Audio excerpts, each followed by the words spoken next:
আমাদেরকে আমাদের আল্লাহ দুনিয়া ছাড়তে বলে নাই, আখিরাত ভুলতে বলে নাই, দুনিয়া বাদ দিতে বলে নাই। আল্লাহ ওয়ালা তানসা নাসিবাকা মিনাদ দুনিয়া, আল্লাহ বলছে বান্দা দুনিয়া ভুলে যেও না। আমি বাজার, ব্যবসা, হাট ঘাট, চাকরি, ক্ষেত খামার, স্ত্রী, সন্তান, ঘর পরিবার, ঘুম, আহার, নিদ্রা, আমি কোনোটাই বাদ দিতে বলি নাই বান্দা, ছাড়তে বলি নাই। আমি আল্লাহ তোমাদের জিন্দিগি বানাইছি দুইটা, একটা হলো দুনিয়া আর একটা হলো আখিরাত। দুনিয়া তুমি কর্ম করবা আর আখিরাতের জন্য আমল করবা। দুনিয়া কর্ম, আখিরাত তোমার ধর্ম। দুনিয়ার জন্য করবা কর্ম, আখিরাতের জন্য করবা ধর্ম। তো ধর্ম এবং কর্ম, কর্ম এবং ধর্ম মিলবে, তোমার গন্তব্য জান্নাতি হবে। তাইলে এখন হুজুর একটা আশ্চর্য সুন্দর কথা কইছে যে আল্লাহ বলছে বান্দা দুনিয়া তোমার কর্ম, আখিরাতের জন্য তোমার ধর্ম। কিন্তু আখিরাত লম্বা সময়, দুনিয়া স্বল্প সময়। নবীজি সাল্লাল্লাহু আলাইহি সাল্লাম বলছেন একটা সাগরের মধ্যে যদি কেউ নিজের আঙ্গুল চুবায়, ভিজায়, তো আঙ্গুলের অগ্রভাগে যেটুকু পানি, এটুকুই হলো দুনিয়া, আর সাগরের বাকিটা পানি আখিরাত। তাইলে আখিরাত লম্বা না দুনিয়া লম্বা বলেন? কিন্তু মজার বিষয় হলো লম্বা হলো আখিরাত, স্বল্প হলো দুনিয়া। কিন্তু আল্লাহ তাআলা আমার হায়াত, আমার সময় স্বল্প দুনিয়ার জন্যই দিছেন বেশি, আর অনন্তকালের আখিরাতের জন্য আমল চাইছেন অল্প অল্প। সকাল 6টা বাজে 4 রাকাত ফজরের নামাজ, তাহলে 10 মিনিটের বিষয়। আবার দুপুর 1:30টা বাজে 10 রাকাত জোহরের নামাজ, 20 মিনিটের সময়। তাইলে ধরে নিলাম সকাল 6টার পরে 7টা, 8টা, 9টা, 10টা, 11টা, 12টা, 1টা, প্রায় 7.5 ঘন্টা পরে আবার 20 মিনিট। তাহলে সকালের 10 মিনিট আর দুপুরের 20 মিনিট, এই হলো 30 মিনিট মনে করেন আখিরাতের জন্য, আর 7.5 ঘন্টা আমার দুনিয়ার কর্মের জন্য।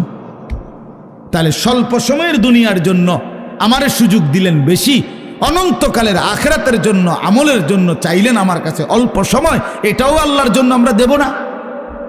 এটা ইনসাফ হইল? এটা বিবেকের দাবি হইল ভাইয়া?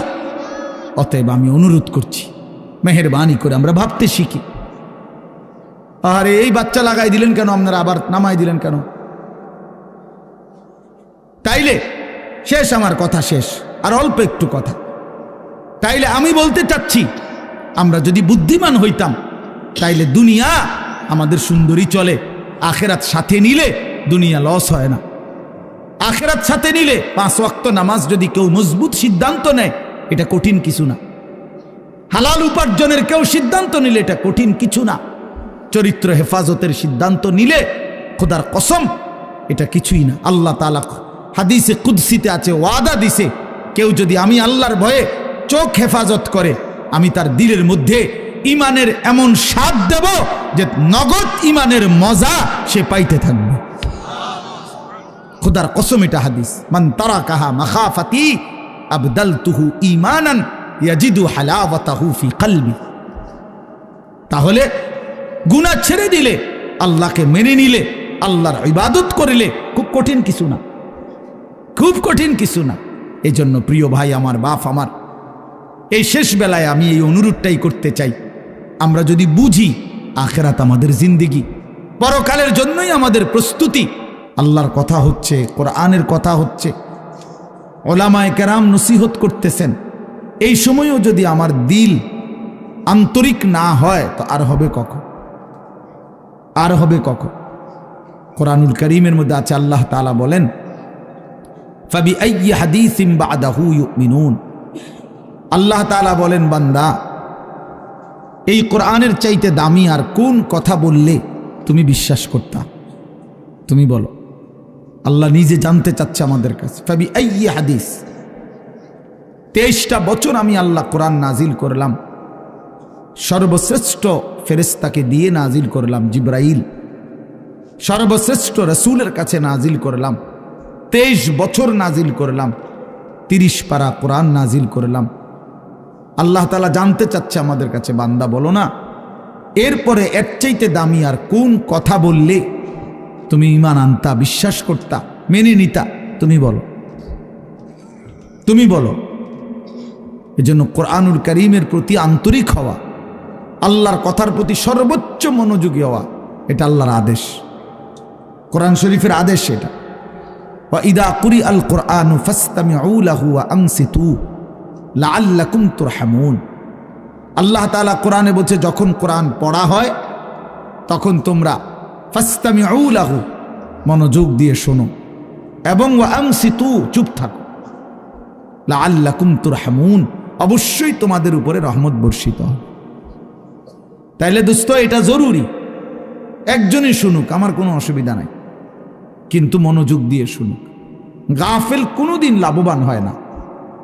এ খামখেয়ালি করতেছে, কেন হাসে, কেন কাঁদে। এখন মনে করেন রাত 11টা বাজে, এখন এত রাত্রে বুট খাওয়ার কি যুক্তিকতা?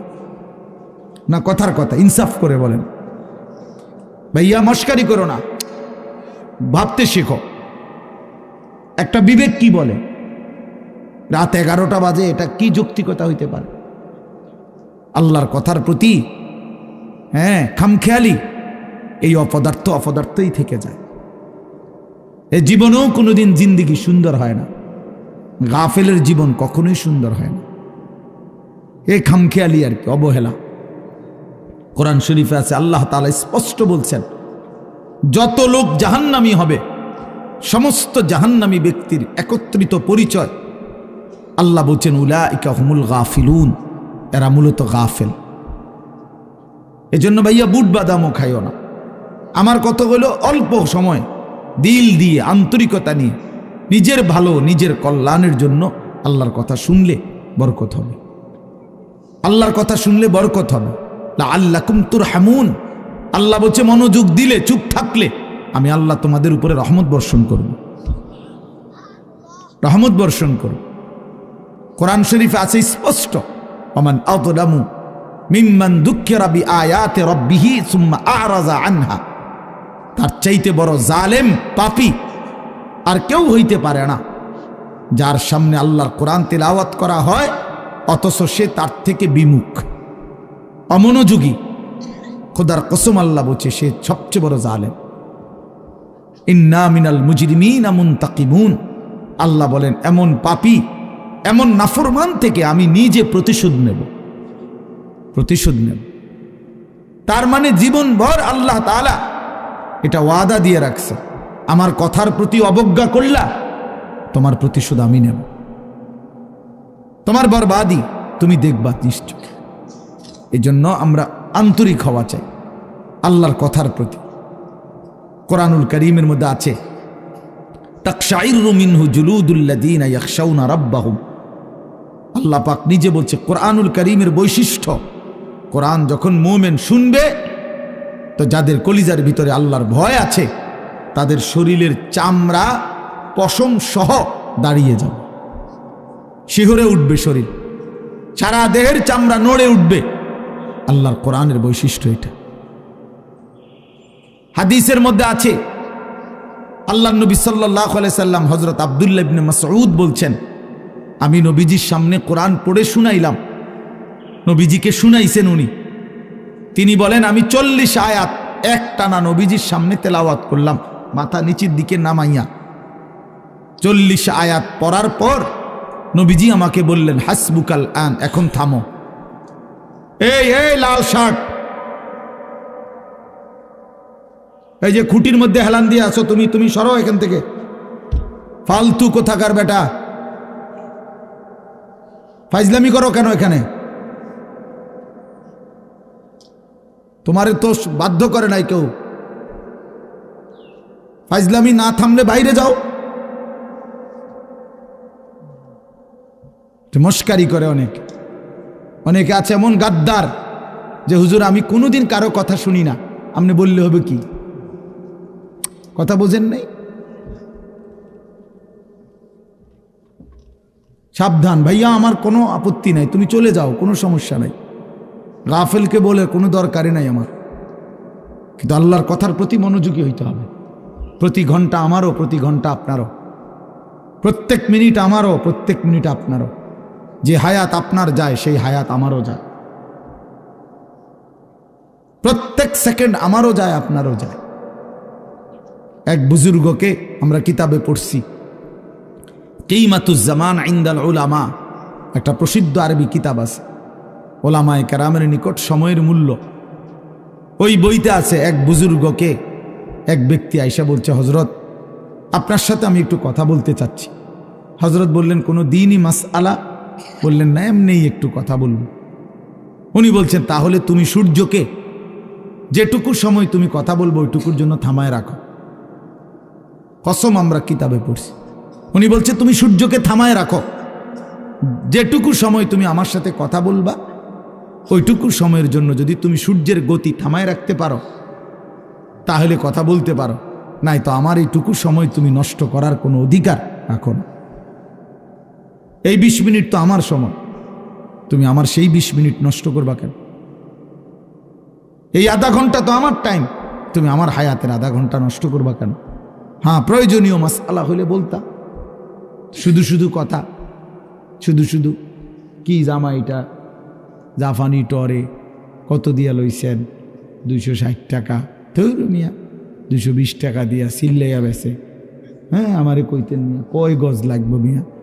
হ্যাঁ, আমার পরিচিত কত দোকান আছে। হ্যাঁ, এই মানে এই বলতেছে এটার উপরে বেডার এটা সিলাইয়া আজকে 3 মাস হয়ে গেছে, ওই জামাটা পরে হে এখন 220 টাকা দিয়ে কাপড় কিনে। এগুলা অপ্রয়োজনীয় কথা না, বেহুদা কথা, অনর্থক কথা। এই জন্য দোস্ত ভাইয়া, জিন্দিগি এত গাফিল হইতে নাই। সারাক্ষণই খামখেয়ালি, হাসি মজাক ঠাট্টা, এত মাতাল, এত পাগল, এত প্রতিবন্ধী। তুমি প্রতিবন্ধীর দিকে তাকায় দেখো, পাগলের দিকে মাতালের দিকে তাকায় দেখো, সে তো সারাক্ষণ অ্যাবনর্মাল। কিন্তু ইমানদার মোমেন সুস্থ মানুষ, তার জিন্দিগির হিসাব থাকে, পরিকল্পনা থাকে। আমি হাসবো কেন, কাঁদবো কেন, আমি হাঁটবো কেন, বসবো কেন, আমি ঘুমাবো কতক্ষণ, আমি জাগবো কতক্ষণ। আমার যদি জিন্দিগির কোনো হিসাব কিতাব না থাকে, এ তো অসুস্থ, এ তো পাগল মাতাল ভাইয়া।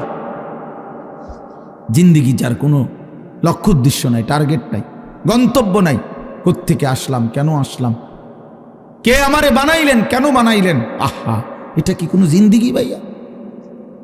বলো ছেলেরা, রাতের বাজে 3টা তুমি ঘুমাও না, দিনের বাজে 10টা তুমি ওঠো না, এটা কি জিন্দিগি? রাত 3টা বাজে গেছে তুমি ঘুমাচ্ছ না কেন? সকাল 10টা বাজে গেছে তুমি উঠছো না কেন? তোমার ঘুমেরও কোনো সিস্টেম নাই, উঠারও কোনো সিস্টেম নেই। সারা রাত উলঙ্গ ছবি দেখে, নারী দেখে, জিনা ব্যভিচারের দৃশ্য দেখে নাফরমান ঘুমায় আসে। সকাল 10টা বাজে গেছে, উঠারও কোনো নাম নাই। আহা, আল্লাহর নবী সাল্লাল্লাহু আলাইহি ওয়াসাল্লাম বলছেন, খোদার কসম, নবীজি বলছেন যে ফজরের নামাজ পড়ে না সে খবিস। খবিস, এটা খবিস, খবিসান নফস, ওই ব্যক্তি খবিস, কাসলান, অলস। নবীজি বলছেন, যাকা রাজুলুন বালা শাইতানু ফি উযুনাইহি, যে ফজরের নামাজ পড়ে না শয়তান তার 2 কানে পেশাব করে দেয়। শয়তান পেশাব করে দেয়। নবী সাল্লাল্লাহু আলাইহি ওয়াসাল্লাম বলেন, ফজরের নামাজ না পড়ে যেই নাফরমান ঘুম থেকে জাগে, ঘরের বাইরে বের হয়, সে শয়তানের, ইবলিসের পতাকা নিয়ে বের হয়। রায়াতুশ শাইতান, শয়তানের পতাকা নিয়ে বের হয়। এজন্য দোস্ত, আমরা এটা বোঝা উচিত। আমার কথা, প্রথম কথা এটা প্রত্যেকেই বোঝা উচিত, আমি মুসলমান, আমার একজন আল্লাহ আছেন, আমার শ্রেষ্ঠ রাসূল আছেন, আমার একটা কিতাব কোরআন আছে, আমার একটা ধর্ম ইসলাম আছে। 4টি সর্বশ্রেষ্ঠ নিয়ামত আমার আছে। আল্লাহ আমার রব, মুহাম্মদ সাল্লাল্লাহু আলাইহি সাল্লাম আমার রাসূল, কোরআন আমার কিতাব, ইসলাম আমার ধর্ম। এই 4টি সর্বশ্রেষ্ঠ নিয়ামত থাকার পর আমি পথহারা হব কেন? তুমি চরিত্রহীন হবা কেন? তুমি দুশ্চরিত্র হবা কেন ভাইয়া? কিসের অভাবে নষ্ট হয়ে গেল? কিসের অভাবে? খোদার 365 দিনের 1 বছরে তোমরা যেই ছেলে কোনোদিন ফজরের নামাজ পড়লা না, প্রিয় ভাই ইনসাফের সাথে বলো এটা মুসলমান? মুসলমানের বাচ্চা তো নিকৃষ্ট হয়। তুমি কোনো মায়ের ঘরেও জন্ম নিছো, মুসলমানের ঘরে 365 দিনে খোদার 1 বছর কোনোদিন মনে পড়ল না ফজরের নামাজের কথা? মুসলমান এত বড় গাদ্দার হয়? মুসলমানের বাচ্চা এত বড় নাফরমান হয়? আহা, আফসোসের বিষয়।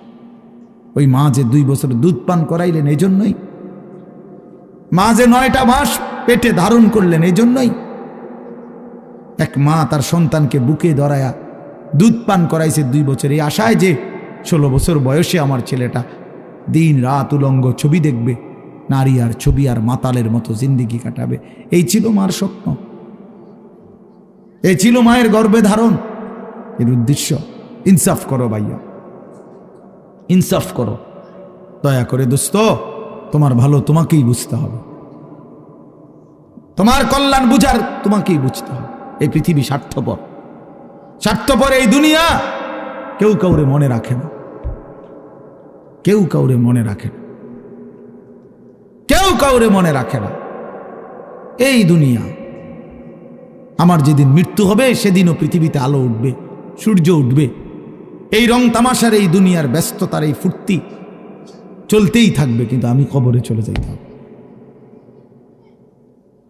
এজন্য আমাদের প্রত্যেকেই এটা ইনসাফের সাথে ভাবা উচিত, অনিবার্য এক বাস্তবতা।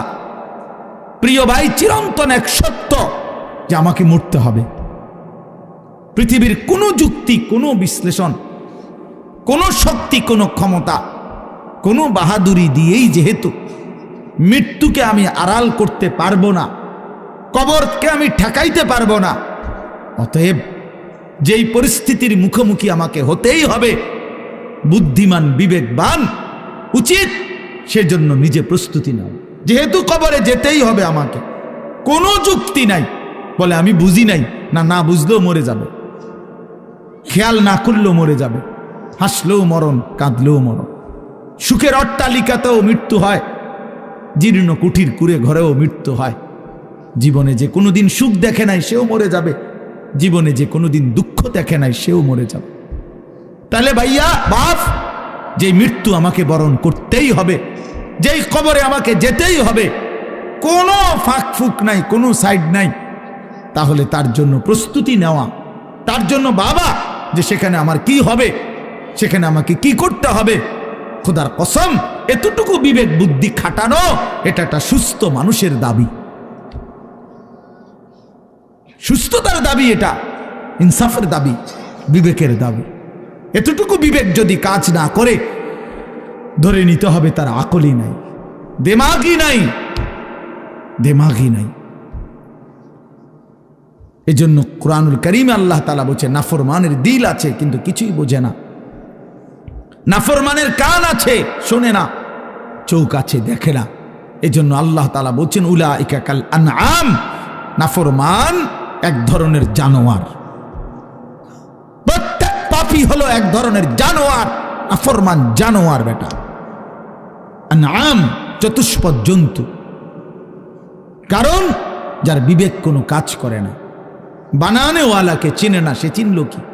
সৃষ্টিকর্তাকেই যে বোঝে না, খোদার কসম সে কিছুই বোঝে না, কিছুই বোঝে না। যার আল্লাহ নাই তার কিছুই নাই। আল্লাহকে হারিয়ে সব পেলেও কিছু পায় হয় না, আল্লাহকে পেয়ে সব হারালেও কিছুই হারায় না। জুতু মেরা তু সব মেরা। আমি এই জন্য অনুরোধ করছি, আলহামদুলিল্লাহ যথেষ্ট বয়ান হয়েছে। আমরা রাত গভীরে ইনসাফের সাথে এই যে কয়জন আমরা বসছি, প্রত্যেকের কাছে আমার কথা এটা আমরা ভাবা উচিত। ইস্তাফতি কালবাক, নবী সাল্লাল্লাহু আলাইহি ওয়াসাল্লাম বলছেন, তোমার দিলকে প্রশ্ন করো, তোমার বিবেককে জিজ্ঞেস করো। এমনটাই হওয়া উচিত মুসলমান। তোমার বিবেক কি বলে? একটা ছেলে বেনামাজি, তুমি আইসা দাঁড়াইয়া বলো, ভাইয়া 1 মিনিট তুমি মাইক ধরে বলো, মুসলমান এমনই হওয়া উচিত। তুমি দোস্ত তোমার ধর্মের ব্যাপারে একটা লাইন বলো, তুমি বলো তোমার ধর্মের ব্যাপারে তুমি 1 লাইন বলো। তোমার রসুলকে এভাবে প্রত্যাখ্যান করা উচিত। কোনোদিন তোমার চুল নবী সাহাবী আউলিয়াদের মতো হবে না। কোনোদিন তোমার জামা পোশাক নবী সাহাবী আউলিয়াদের মতো হবে না। কোনোদিন তোমার চলাফেরা সাজগোজ নবী সাহাবী আউলিয়াদের মতো হবে না কোনোদিন। তাহলে কি যোগ্যতায়, কি কারণে আমরা মুসলমান? যাদের কপালে সেজদা নাই, তুমি কিভাবে মুসলমান? যার লেবাসে পোশাকে ইসলামের কোনো চিহ্ন নাই, তুমি কোন যুক্তিতে মুসলমান ভাইয়া? কোন যুক্তিতে মুসলমান? আল্লাহ নবী সাল্লাল্লাহু আলাইহি ওয়াসাল্লাম বলছেন, ফারকু মা বাইনানা ওয়া বাইনাল কুফরি আস-সালাহ। আমাদের মাঝে আর কাফেরের মাঝে পার্থক্য নামাজ। নামাজ মুমিন আর কাফেরের পার্থক্য করে।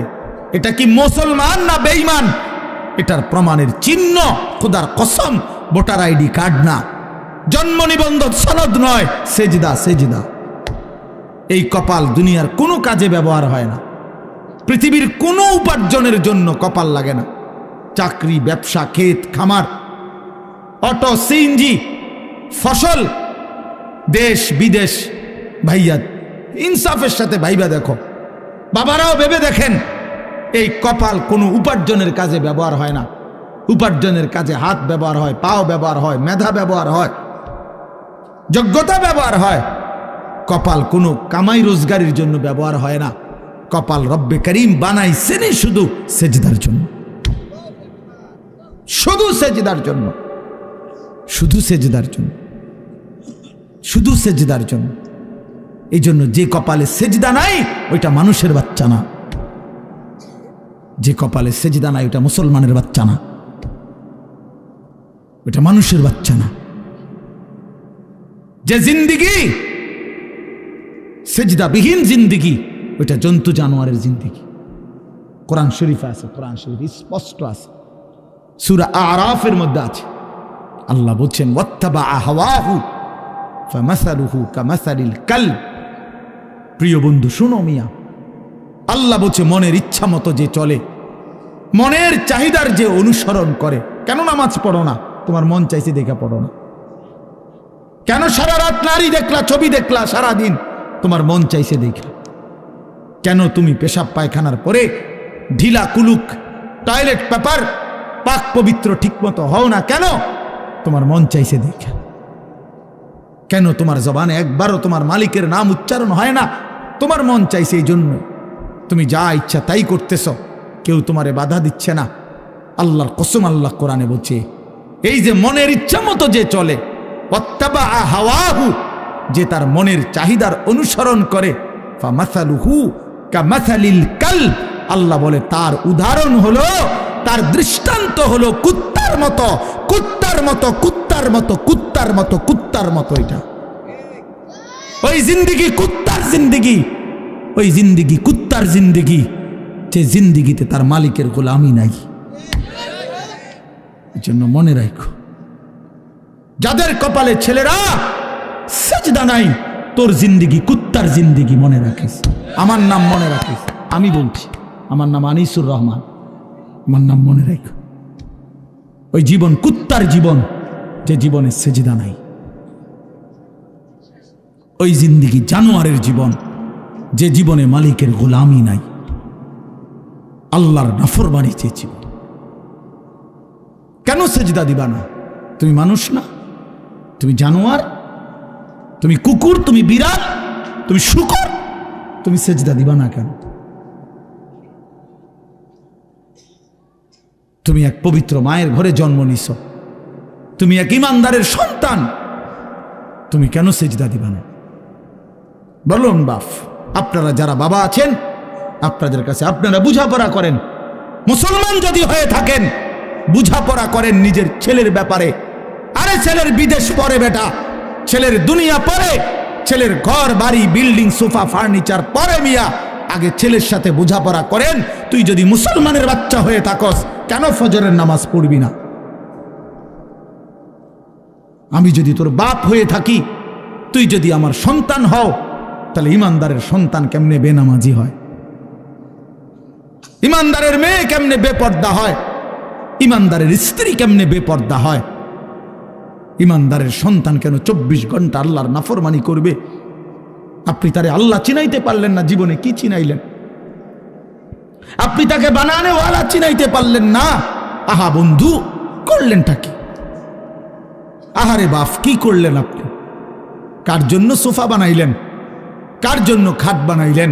আপনার বানানো খাটে আপনার অসভ্য সন্তান সারা রাত উলঙ্গ ছবি দেখে। আপনার বানানো সোফাতে বসে আপনার স্ত্রী, ছেলে মেয়ে রঙিন সিনেমায় নর্তকীর নাচ দেখে টেলিভিশনে বসে বসে। সফলতা এটা? এটা সফলতা? এটা কামিয়াবি আপনার? এটা কামিয়াবি? তো কি বুঝাইতে চাইলেন? এর দুর্বিবেক নাই বাবার? এতটুকু বিবেক হবে না? কোরআন শরীফে আছে সূরা হুদের মধ্যে নূহ আলাইহিস সালাম ওনার বেঈমান সন্তানের জন্য যখন ডুবে যাচ্ছিল দোয়া করছিল, ইন্না ইবনি মিন আহলি। এই শব্দটা বলছিল নূহ নবী, আল্লাহ ওই যে ছেলেটা ডুবে যাচ্ছে এটা আমার পরিবার, আমার বংশধর, আমার সন্তান।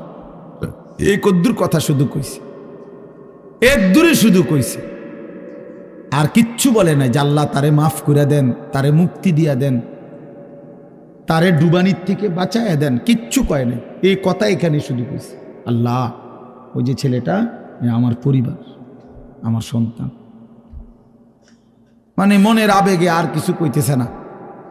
কোরআন শরীফে আছে আল্লাহ তাআলা কোরআনের আয়াত নাজিল করছে, আল্লাহ ওয়াহি নাজিল করছে, ইয়া নূহ, হে নূহ, ইন্নাহু লাইসা মিন আহলিক, সাবধান ওটা তোমার সন্তান না। সরাসরি কোরআন শরীফ, এটা তোমার সন্তান নয়। ইন্নাহু আমালুন গায়রু সালিহ, এটা বেআমল, গায়রু সালেহ। আমলে সালেহকে কি বলে? নেক আমল বলে। তাহলে আমলে গায়রে সালেহ এটাতে কি বলে? বদ আমল। এটা আপনারা বুঝছেন না কথা? এটা সহজ কথা। আল্লাহ বলছে ও বদ আমল, ও নাফরমান, অতএব ও আপনার সন্তান না।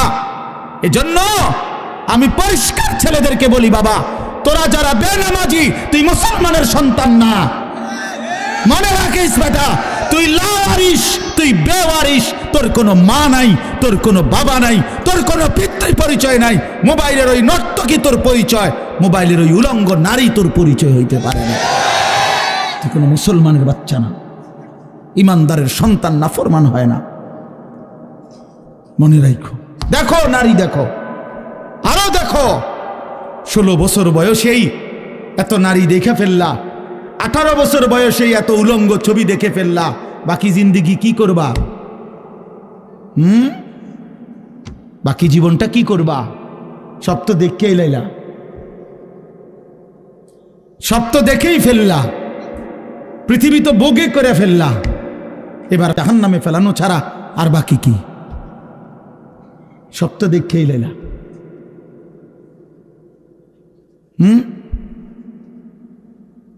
হালাল স্ত্রীর ভালোবাসা তো আর মিলবে না, পবিত্র স্ত্রী তো আর মিলবে না। আল্লাহ কোরআনে ওয়াদা দিছে, যেই পুরুষ খবিস, অসৎ চরিত্রের, আল্লাহর ওয়াদা তার স্ত্রীও মিলবে খবিস।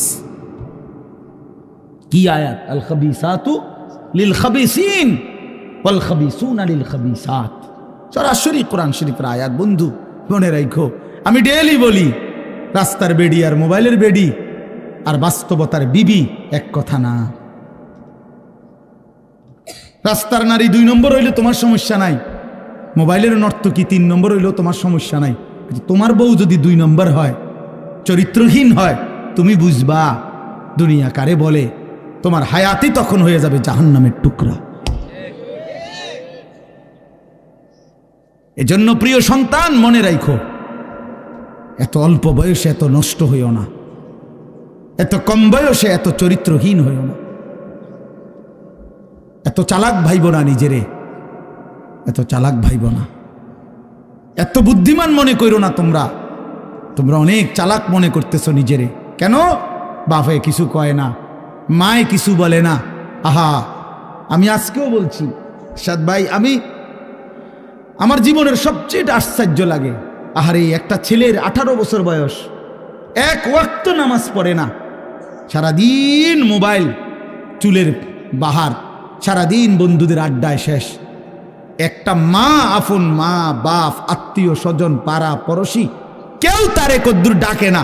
কিরে বাবা, একটা ছেলে ভাইবো ভাইয়া, তোমারে শুধু বলি, তুমি একটাবার ইনসাফের সাথে ভেবে দেখো, তুমি প্রতিনিয়ত গুনাহ আর অশ্লীলতার মধ্যে ডুবে যাচ্ছ, কিন্তু কেউ তোমারে কদ্দুর ডাকেও না।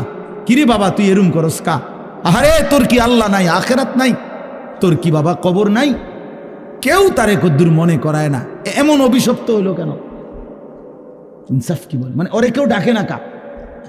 আপন মাও আপন সন্তানকে ডাকে না, বাবাও ডাকতেছে না, কেউ তারে ফিরাচ্ছে না। তোমারে সবাই ছেড়ে দিছে কেন বাবা?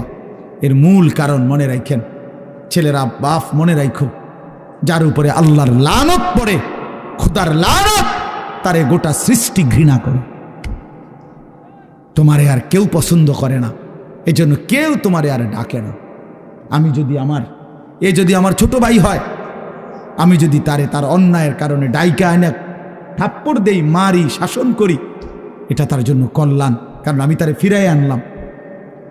আরেক হইল আমি তার সাথে এতটা রাগ করলাম যে যা, তোর যেটা মনে কর তুই এটা কর, ফিসা দিয়া ফির তোর কপালে, তুই যা, আমি তোরে কোনোদিন ডাকবো না, বলবো না, ছুঁইবো না, যা মন চায় তুই যা কর। তো বাহ্যিক দৃষ্টিতে তো মনে হবে তারে মারি নাই, থাপ্পড় দেই নাই, কিন্তু তার তো অনন্তকালটা শেষ, তার ভবিষ্যৎটা শেষ, তার লাইফটা তো শেষ। তার চাইতে ভালো ছিল তারে মারা, কিল, কনি, ঘুষি দিয়া হইল ফিরাইয়া আনা, এটা উত্তম ছিল না? এজন্য তোমারে ফিরাবে না কেন? তোমরা যারা সারা দিন রাত এক ওয়াক্ত নামাজ পড়ো না, কোনোভাবেই আল্লাহ আখেরাত পরকালের কিছুই বুঝো না, এমন অভিশপ্ত, মাত্র 18 বছর বয়সে খোদার গজব পড়ল তোমার উপরে, আল্লাহর লানত পড়ল কেন? 18 বছর বয়সে এত বড় নাফরমান হয়ে গেল কেন? 20 বছর বয়স না হইতেই বাবা তুমি এত বড় আল্লাহর অভিশপ্ত বান্দা হইয়া গেল কেন, যে কেউ তোমার আর পছন্দ করে না, কেউ ডাকে না? আমি একটু আগেও বলছি বয়ানে, আমার মার বয়স 75 বছর, আমার আম্মার বয়স, আমার বয়স 44 বছর। আমি আজকে 21 বছর ওয়াজ মাহফিলের এই জিন্দিগি আমার, আলহামদুলিল্লাহ। আমার 4টা সন্তান আছে বাবা, আমার 4টা ছেলে মেয়ে আছে। আমার এই 44 বছর বয়সেও আমার আম্মা 75 বয়স্ক মহিলা, এখনো আমার মা আমারে কথা হইলেই বলে, হুত নামাজ শুনি, খোদার কসম, মা আমারে এখনো জিগায়, ফুত নামাজ শুনি, নামাজ পড়ছো। আমার সন্তানদেরকে দেখলো জিগায়, নাতি নামাজ শুনি। আমার মা আমারে আজও বলে, ফুত কত হানে ওয়াজে যাও, মানুষের লোকে চাইও টাকা পয়সা লইয়া, কি করো না, কষ্ট দিও না, ঝামেলা করো না। কতবার যে কইছে মা আমার এই কথাইটা, শতবার কইছে মা আমারে আমার এই জীবনে। কিরে ভাইয়া, 75 বছর বয়স্ক মা তো আমার 44 বছর বয়সী সন্তানকে আজও ডাকে যে ফুত নামাজ পড়ছুনি, তোমার বয়স মাত্র 18 বছর, তোমারে কেন কেউ ডাকে না? তোমার জীবনে এত বড় অভিশপ্ত হলো কেন? নুয়াল্লিহি মা তাওয়াল্লা ওয়া নুসলিহি জাহান্নাম ওয়া সাআত মাসীরা। আল্লাহ বলে, আমার যে বান্দা আমার রাসূলের বিরুদ্ধাচরণ করবে এবং আমার ইমানদার মুমিনদের পথ থেকে উল্টো পথে চলবে, আল্লাহর কসম আল্লাহ বলে, নুয়াল্লিহি মা তাওয়াল্লা, আমি তাকে সেই উল্টো পথেই চালাবো, ওয়া নুসলিহি জাহান্নাম, একদিন তাকে জাহান্নামেই ফেলে দেব, একদিন তাকে জাহান্নামেই ফেলে দেব। ওয়ালা তাকুনু কাল্লাযীনা নাসুল্লাহ ফাআনসাহুম আনফুসাহুম। রব্বুল আলামিন বলেন, ইমানদার, আমি আল্লাহকে এতটা ভুলে যেও না, বেশি দিন ভুলে গেলে আমি একদিন তোমাকে নিজের পরিচয় ভুলিয়ে দেব, আত্মপরিচয় ভুলে যাবা বান্দা, আর কোনোদিন মনে পড়বে না তুমি মুসলমান, আর কোনোদিন মনে পড়বে না তোমার কবর আছে, হাসর আছে, আখিরাত আছে, আর কোনোদিন পরকাল ভুলে দেব। ব্যস্ততম এই দুনিয়ায় কারাকারি কামড়াকামড়ি করতে করতে, দুনিয়া কারাকারি করতে করতে, দুনিয়ার নেশায় পড়ে থাকতে থাকতে একদিন কবরে পৌঁছায় দেব, আখিরাত বুলায় দেব। আল্লাহাকুমুত তাকাসুর হাত্তা যুরতুমুল মাকাবির। আল্লাহ বলে, বান্দা দুনিয়া বাড়ানোর নেশায় আখিরাত ভুলে গেলা, কিন্তু মনে রেখো এরই মাঝে একদিন কবরস্থানে পৌঁছে যাবা। ঠিকই একদিন কবরস্থানে চলে আসবা। কাল্লা সাউফা তা'লামুন, সেদিন কবরে আসলেই আমি আল্লাহ তোমাকে বুঝিয়ে দেব আমার প্রতিটা নাফরমানির শাস্তি। এজন্য প্রিয় বন্ধু, আমার মূল বক্তব্য এবার ইনসাফের সাথে বুঝেন। সবাই আলহামদুলিল্লাহ মনোযোগী হইছেন, আমরা কম হই কিন্তু মনোযোগী হইছি। এই যে আন্তরিকতা নিয়ে এখন শুনতেছেন, এবার একবার এতক্ষণের ধমকা ধমকি মূল মাকসাদ, দোস্ত খোদার কসম আমি কোনো কারোর সাথে ঝগড়া করে বসছি না। ঝগড়া করে বসছি ভাইয়া এমন তো না যে কারোর সাথে আমার কাজ যা ঝগড়া হয়েছে।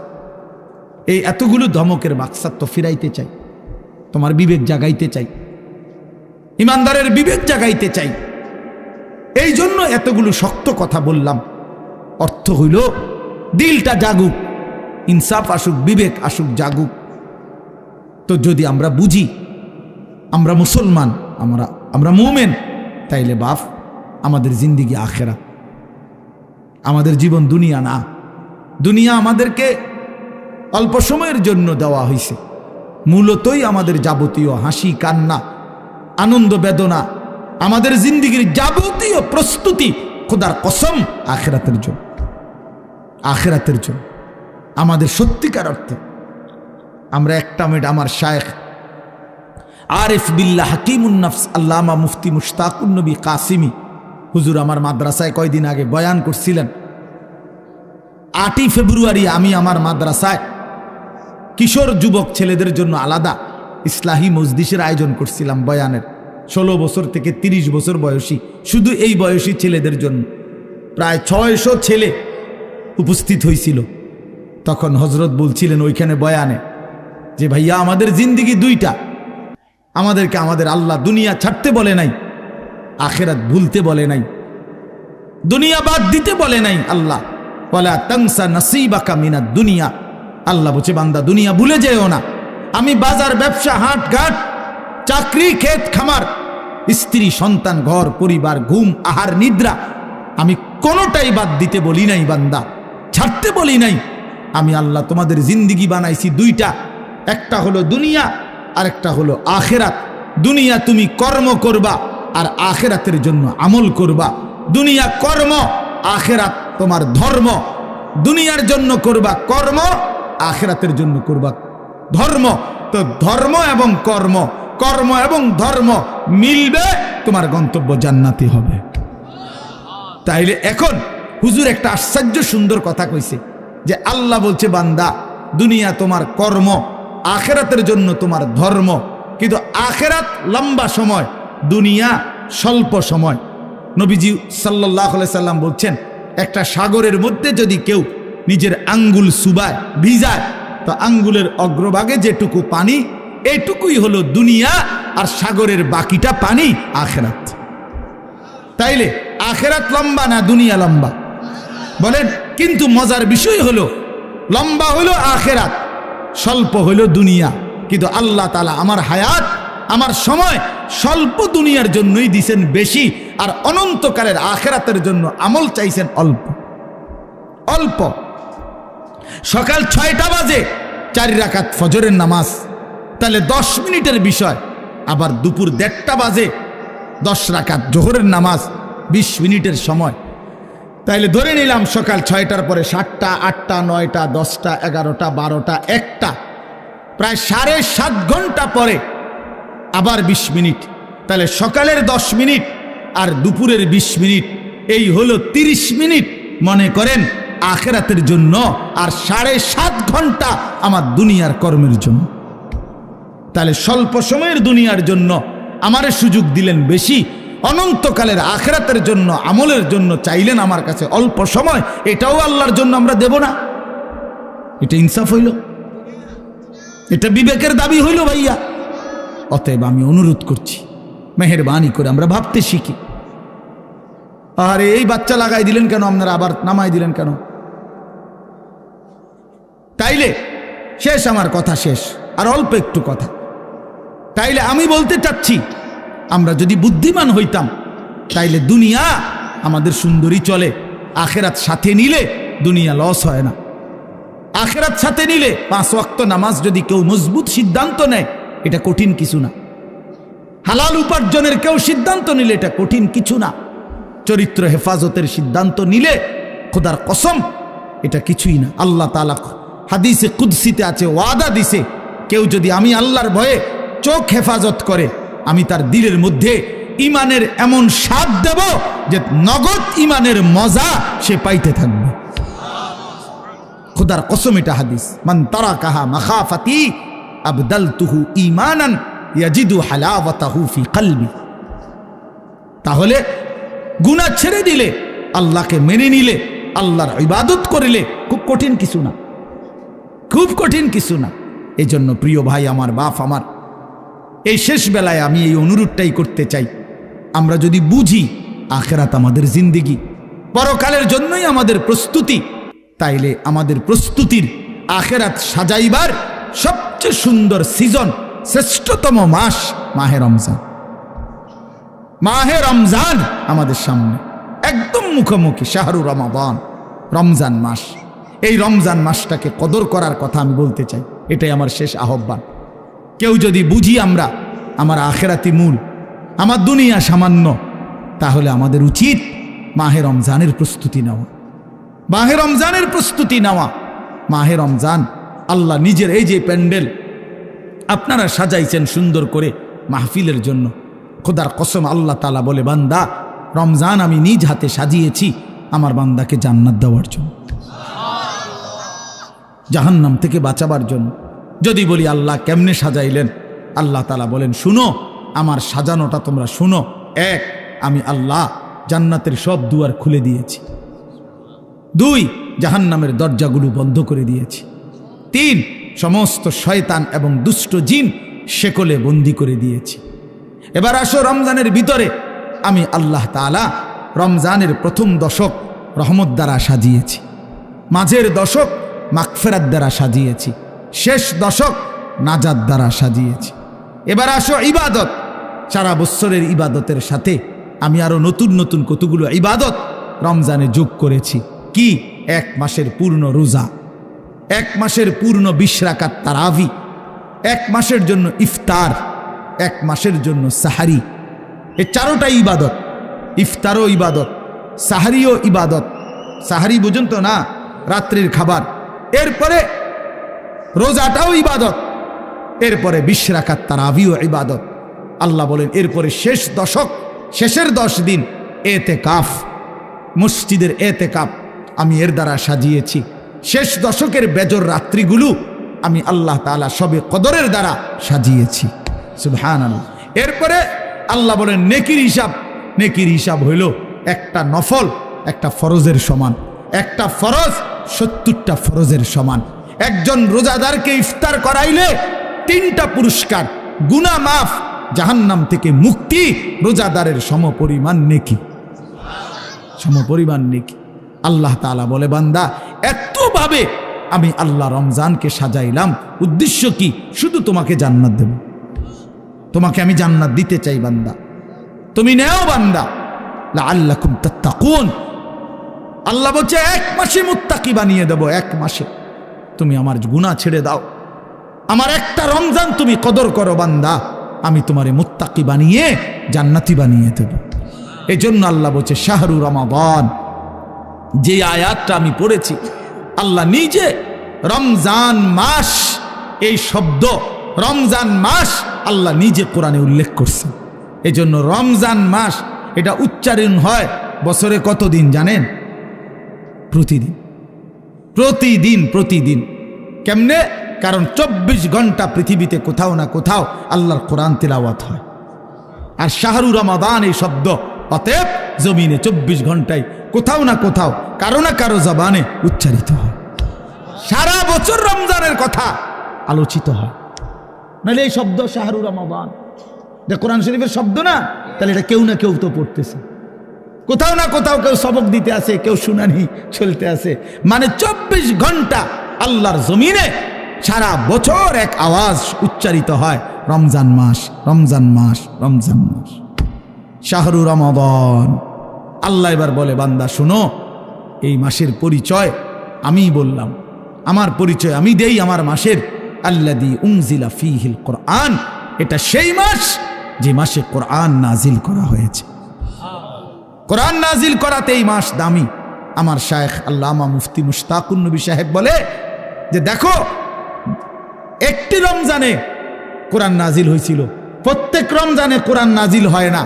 কোরআন তো একটি রমজানে, নবীজির বয়স যখন 40, ওই সময়ে একটা রমজান কোরআন নাজিল হয়েছিল, কিন্তু ওই এক মাসে একবার কোরআন নাজিল হওয়ার কারণে কোরআনের বরকতে ওই মাস যতবারই পৃথিবীতে আসে ততবারই দামি হয়ে যায়। ওই একটি রাত শবে কদর, ওইটা তো একটা রাতে কোরআন নাজিল হয়েছিল, কিন্তু ওই রাত এইটা এবার যতবারই আসে ঘুরে ঘুরে ততবারই ওই রাত দামি হয়ে যায়। এই জন্য কোরআন যে রাতের সাথে একবার লাগছে, এই রাত আজীবনের জন্য দামি হয়ে গেছে। কোরআন যেই মাসের সাথে একবার লাগছে, ওই মাস আজীবনের জন্য দামি হয়ে গেছে। কোরআন যেই বান্দার জীবনে একবার লাগবে, ওই বান্দাও আজীবনের জন্য দামি হয়ে যায়, দামি হয়ে যায়। হুদাল লিন্নাস ওয়া বাইয়িনাতিম মিনাল হুদা ওয়াল ফুরকান। আল্লাহ বলেন, আমার কোরআনের 3টা বৈশিষ্ট্য, একটা হলো সারা পৃথিবীর মানুষের জন্য হেদায়েত, 2 নাম্বার হলো কোরআনের সমস্ত হেদায়েতের বাণী স্পষ্ট, কোনো অগোছালো, কোনো লুকোচুরি, কোনো সংক্ষিপ্ত অপূর্ণাঙ্গ কোনো কথা নাই, সব স্পষ্ট। আর 3 নাম্বার হলো কোরআনই হচ্ছে একমাত্র সত্য মিথ্যা, ন্যায় অন্যায়, জায়েজ না জায়েজ, হালাল হারাম, বৈধ অবৈধ, উচিত অনুচিতের মাপকাঠি। ফুরকান, ফুরকান। এই জন্য এই তোমরা যারা স্কুলে পড়ো, কলেজে পড়ো ভাইয়া, ইউনিভার্সিটিতে পড়ো, কোনো আপত্তি নাই, তবে এইটা মনে রাখো বন্ধু, কোরআনুল কারীমের জ্ঞান যে অর্জন করতে পারে নাই, কোরআন যে ধরতে পারে নাই, কোরআন যে ছুঁইতে পারে নাই, তুমি ন্যায় অন্যায় চিনো নাই, সত্য মিথ্যা তোমার কাছে স্পষ্ট না। খোদার কসম, পৃথিবীর আর কোনো বই, আমি চ্যালেঞ্জ করলাম এখানে এখন, পৃথিবীর আর কোনো বই দিয়ে, পৃথিবীর আর কোনো গ্রন্থ দিয়ে সত্য মিথ্যা, ন্যায় অন্যায়, জায়েজ না জায়েজ, হালাল হারাম, বৈধ অবৈধ, উচিত অনুচিত নির্ধারণ করা যায় না। না, বাংলা বই দিয়ে হবে না, এটা অঙ্ক বই দিয়ে হবে না, ইংরেজি বই দিয়ে হবে না, একমাত্র আল্লাহর কোরআন। বৈধ অবৈধ নির্ধারণ করে আল্লাহর কোরআন, হালাল হারাম নির্ধারণ করে আল্লাহর কোরআন, উচিত অনুচিত নির্ধারণ করে আল্লাহর কোরআন। ফুরকান এটা। এজন্য কোরআন বঞ্চিত, সে সত্য মিথ্যা, আলো অন্ধকার থেকে বঞ্চিত, বঞ্চিত। লোক দেখানো যা মন চায়, অমুক ভদ্রলোকে কইছে এটা সুন্দর, এই তো কয় সুন্দর। ইয়াহুদির বাচ্চা কইছে এটা চমৎকার, হেও কয় এটা চমৎকার। খ্রিস্টানের বাচ্চা কইছে এটা যৌক্তিক, হেও কয় এটা যৌক্তিক, হেও কয় এটা যৌক্তিক। কারণ তার কাছে তো মূল কষ্টি পাথর আল্লাহর কোরআন নাই। এবার যেই বেঈমান যেটা কয় ওইটাই ভাল লাগে। এই জন্য দেখেন না, আমাদের যেই ছেলেদের কোরআন সুন্নাহর আলোকে নবী সাহাবীদের চুল থেকে যারা বঞ্চিত, তাদের আর চুলের নির্ধারিত কোনো স্টাইল নাই, যখন যেটা দেখে, যেটা ভাল লাগে। দেখেন, যারা নবী এবং সাহাবী আউলিয়াদের পরনের পোশাক থেকে বঞ্চিত, তাদের আর নির্ধারিত কোনো প্যান্ট আর শার্টের মডেল নাই, যখন যেটা ভাল লাগে ওইটাই কিনবে, যখন যেটা চলাফেরা ভালো লাগে সেটাই ভালো লাগে। তার মানে আল্লাহ থেকে বঞ্চিত, রাসূল থেকে বঞ্চিত, তো সে সত্য সঠিক ইনসাফ ন্যায় পরায়ণতা থেকে বঞ্চিত, বঞ্চিত। সর্বশেষ কথা হইল, আল্লাহ বলেন, ফামান শাহিদা মিনকুমুশ শাহরা ফালিয়াসুমহু। অতএব আমার বান্দা, তোমাদের যারাই রমজান মাসে আসবা, পৌঁছবা, তোমরা রোজা রাইখো, আমার হুকুম মাইনো। আল্লাহ বলেন, আল্লাহ যেন মহব্বত করে বলছে, বান্দা রোজা রাইখো, বান্দা আমি তোমারে মুত্তাকি বানাবো, আমি তোমারে জান্নাতি বানাবো, আমি তোমারে জান্নাতি বানাবো। এই জন্য দোস্ত, এই শেষ বেলায় আমার এই শেষ কথা এটাই, আমাদের সামনে মাহে রমজান। তোমরা যারা কিশোর নওজোয়ান আছো বাপ, তোমাদের কাছে অনুরোধ, রমজানকে মনে করে সামনে রেখে তোমরা তোমাদের জিন্দিগি বদলাও। এই জীবন এভাবে চললে হবে না ভাইয়া, তুমি সুখ পাইবা না, কোনো বেঈমান দুনিয়াতে ইজ্জত পায় না, আখেরাতে তো কিছুই নেই। কোনো সুদখোরকে কেউ সম্মান করে না, কোনো চরিত্রহীন লম্পটকে কেউ সম্মান করে না ভাইয়া, কেউ রে না। মানুষ মানুষ মন্দকে মন্দই বলে, মানুষ উত্তমকে উত্তমই বলে। কোনো লম্পট চরিত্রহীন, কোনো মদখোর গাঁজাখোরকে কেউ জুনায়েদ বাগদাদি বলে না, কেউ বাইজিদ বুস্তামি বলে না, বাটফারকে বাটফারই বলে, নেককারকে নেককারই বলে। মানুষ মানুষ আলোকে আলো বলে, অন্ধকারকে অন্ধকার বলে। এখন যে কোনো মানুষকে জিজ্ঞাসা করলে সে বলবো অন্ধকার। দিনের আলোকে দিনের আলোই বলে, এজন্য সাদাকে মানুষ সাদাই বলে, কালোকে মানুষ কালোই বলে। তার মানে আমরা আরবিতে পড়ছি অফিকা অয়ুবুন অলিন্নাসে আয়ুনুন, তোমারও দোষ আছে, মানুষেরও চোখ আছে। আরবি প্রবাদ। তার মানে তুমি ভাইব না তুমি বুদ্ধিমান, বাকিরা বোকা না। সবাই ভাতে খায়, তুমি কেবল ভাত খাও, বাকিরা সবাই সিরা খায়। বিষয়টা এমন না, সবাই ভাতেই খায়, কাজে বুঝবে না কেন? বুঝবে না কেন? আল্লাহ নবী সাল্লাল্লাহু আলাইহি সাল্লাম বলছেন, অন্ধকারে একাকিত্বে যে গুনাহ করে, খোদার কসম আল্লাহ নবী বলছে দিনের আলোতে আল্লাহ তাআলা তার চেহারার মধ্যে সেই অপরাধের চিহ্ন ভাসিয়ে দেয়। এজন্য মানুষ দেখলেই কয় নাফরমানি তো করছে, গাঁজা তো খাইছে, নেশা তো করছে গোপন কোনো জায়গায়, কিন্তু বাইরে হইলে মানুষ চেহারার দিকে তাকাইলেই বলে, দেখতেই বোঝা যায় ফুট্টাখোর।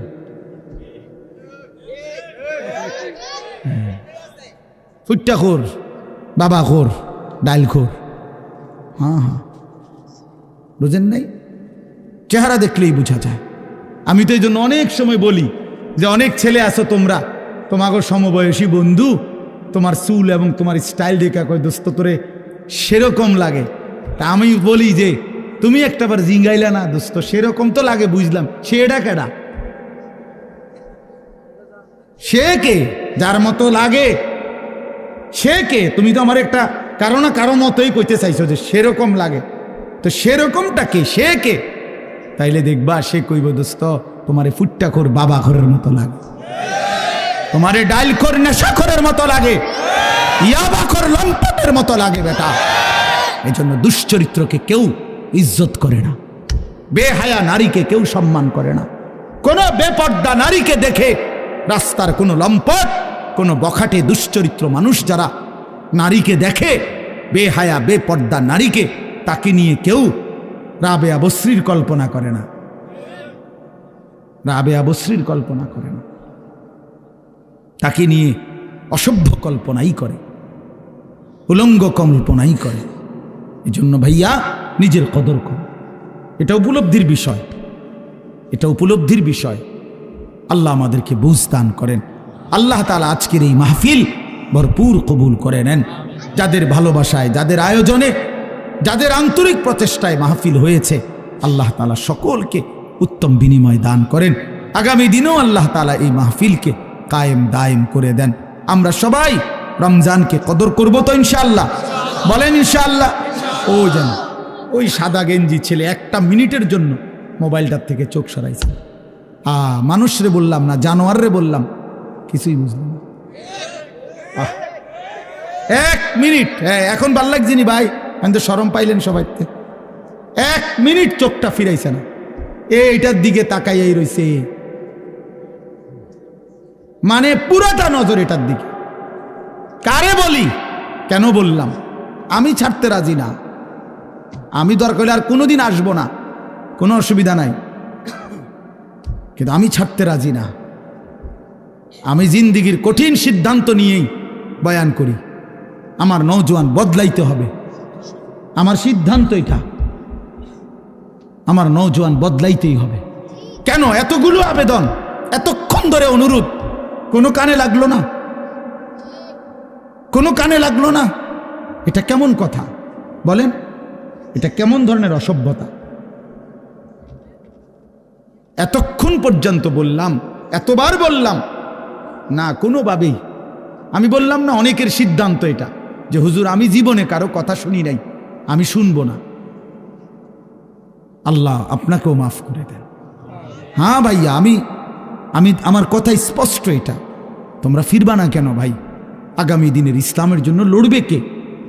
আরে দুইটা স্লোগান দেওয়া দোস্ত, আর বাস্তবতার ময়দান এক কথা না। 7ই অক্টোবর থেকে 2023 সাল 7ই অক্টোবরে হামাস, ফিলিস্তিনি গাজার মুজাহিদরা ইসরায়েলের ইয়াহুদি কুত্তাদের সাথে যুদ্ধ করছে। আজকের এই দিন পর্যন্ত যুদ্ধ করছে।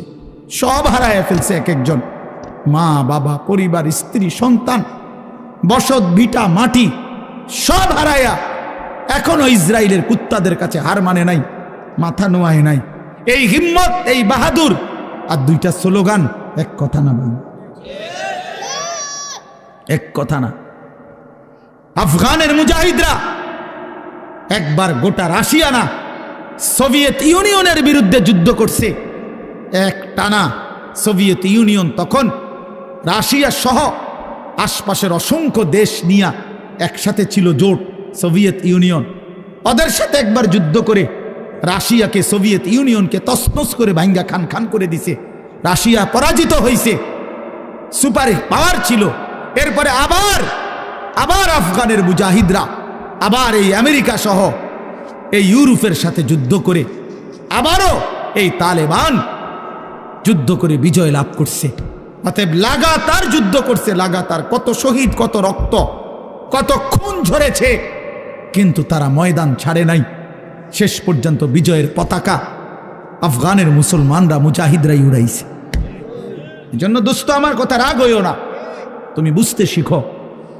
দুইটা স্লোগান আমিও দেওয়াইতে পারি, আমিও বলতে পারি এখন স্লোগান দাও, স্লোগান আমি উঠাইতে পারি, কিন্তু দুইটা স্লোগান আর বাস্তবতার ময়দান এক কথা না, এক কথা না, এক কথা না। তোমার কপালে সেজদা নাই, তোমার জিন্দিগিতে নামাজ নাই, তোমার চরিত্রের কোনো পবিত্রতা নাই, তুমি ইমানদারের সৈনিক হিসাবে টিকতা না, তুমি পারতা না, তুমি মাহাদির পক্ষে লড়তে পারতা না, তুমি ময়দানে যুদ্ধে টিকে থাকতে পারবে না, টিকে থাকতে পারবে না। এজন্য সেজদা লাগবে। হ্যাঁ হ্যাঁ, টিকে থাকতে হবে ভাইয়া। আমি অনুরোধ করছি, নওজোয়ান ইচ্ছা করলে পারে, নওজোয়ান ইচ্ছা করলে সম্ভব। কারণ আল্লাহ তাআলা কোরআনে আছে, শক্তি আল্লাহ কেবল দিছেনি যুবকের। কসম, কোরআন শরীফ আল্লাহ বলছে শিশুকাল দুর্বল, বৃদ্ধকাল দুর্বল, তো শক্তি কোথায়? আল্লাহ বলছে যৌবন। তাহলে শক্তি দিছেনি আল্লাহ কারে?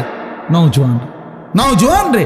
নওজোয়ান যখন বুক সোজা করে দাঁড়াইছে যে গুলি আরো হোক, আমরা দাঁড়ানোর থেকে সরব না, শেষ পর্যন্ত জালেম গাট্টি লইয়া পলায়া গেছে, গাট্টি লইয়া পলায়া গেছে। কিশোর নওজোয়ান যখন দাঁড়াইছে বুক সোজা করে, তখন বেঈমান জালেম পলাইছে। দেখছেন না? হ্যাঁ, এটা সাংঘাতিক ব্যাপার, সাংঘাতিক। যুবক পারে, আল্লাহ তাআলা শক্তি দিয়েছেন যৌবনে। যদি চায় প্রত্যেকের হাতে হাতে মদের বোতলও পৌঁছাইতে পারবে। আবার এরা যদি চায় প্রত্যেকের হাতে নামাজের মুসল্লাও তুলে দিতে পারবে। আমি একটা ছোট্ট উদাহরণ বলি, আমার এরশাদ ভাই মনে করাই দিয়েছে আমারে। আমি প্রতি বছর একটা জায়গায় যাই, চট্টগ্রাম সন্দ্বীপ একটা জায়গা আছে, বঙ্গোপসাগর পার হয়ে স্পিড বোট দিয়ে যাইতে হয়। আমরা প্রতি বছর ওইখানে মাহফিলে যাই। 2023 সালে অক্টোবর মাসে ওইখানে 4টা ছেলে, 4-5জন ছেলে, যুবক, কলেজের ছেলে, ওরা ফজরের নামাজ পড়ে নিয়মিত।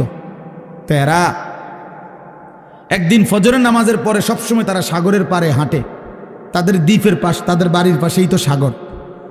তো একদিন তারা 4-5 জনে বলতেছে নিজেরা নিজেরা যে দোস্ত, আমরা না হাইটা চলো ফজরের নামাজের সময় আমাদের বন্ধুদেরকে জাগাই, আরও কিছু বন্ধুদেরকে ফজরের নামাজ অভ্যস্ত করি।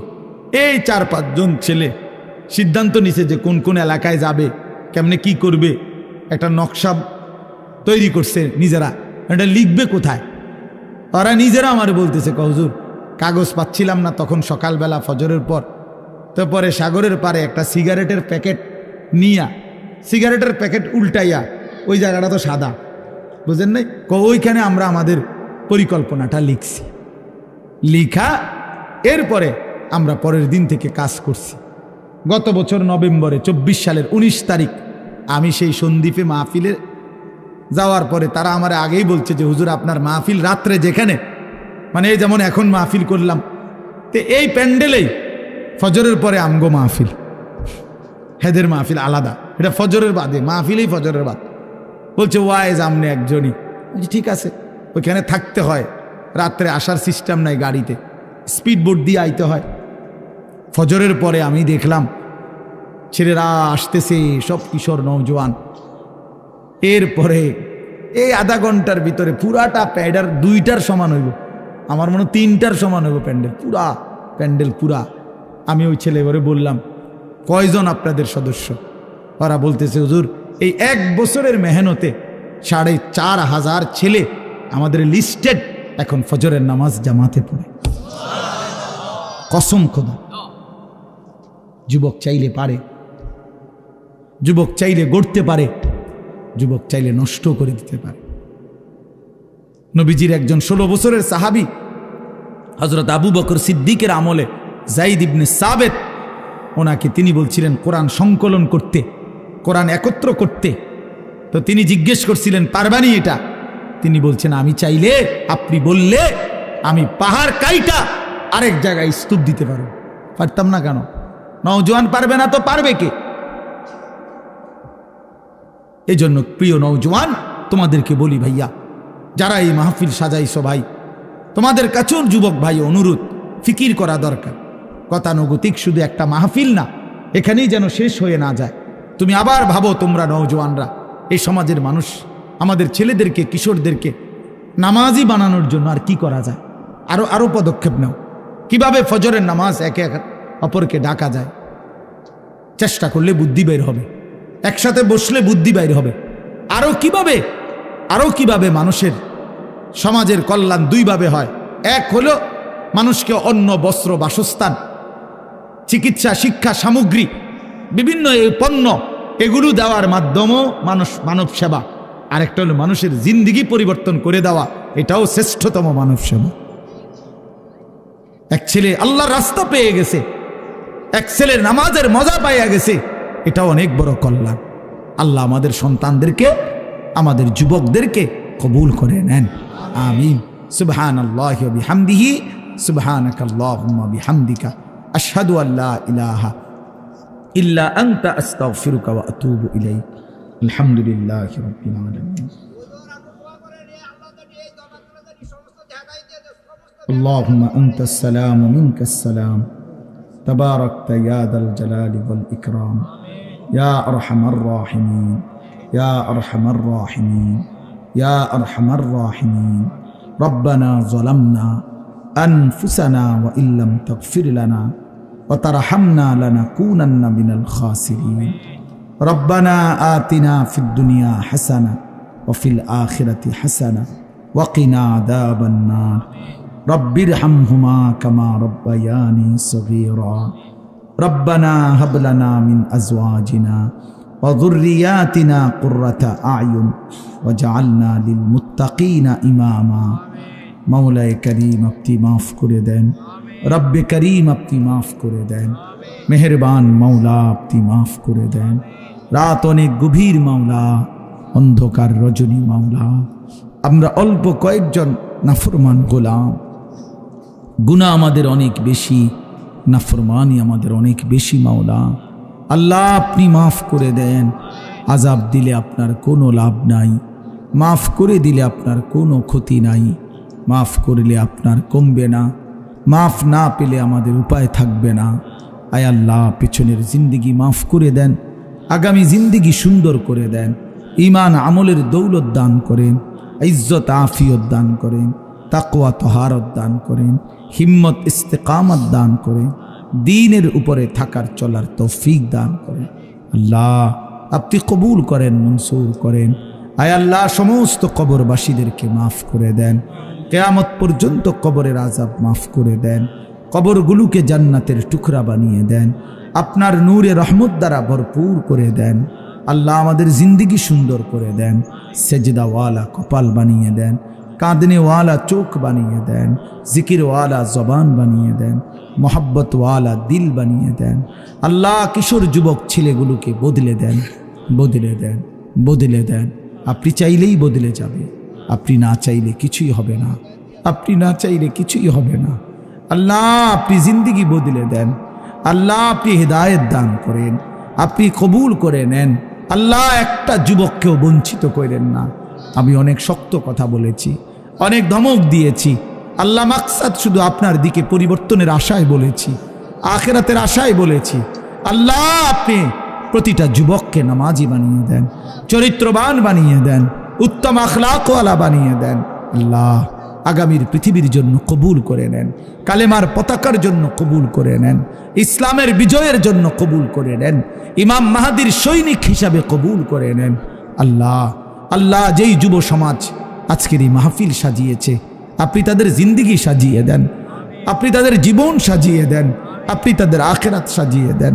আল্লাহ আপনি তাদের জীবন সাজিয়ে দেন।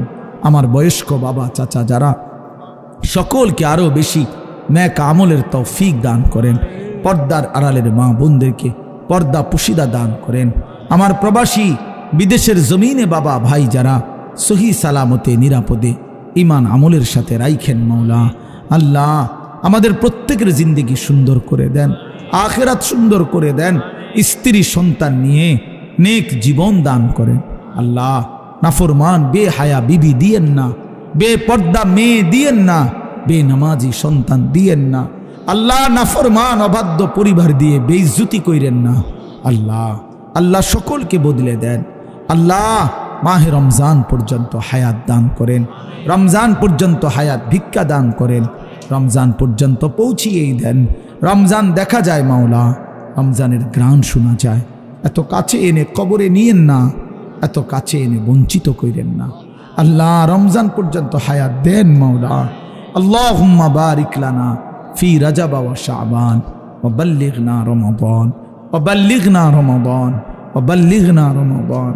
আয় আল্লাহ প্রত্যেকের নেক মাকসাদ পূরণ করে দেন, অসুস্থ বিমারি যারা শিফা করে দেন, কামাই রুজিতে হালাল বরকত দান করেন।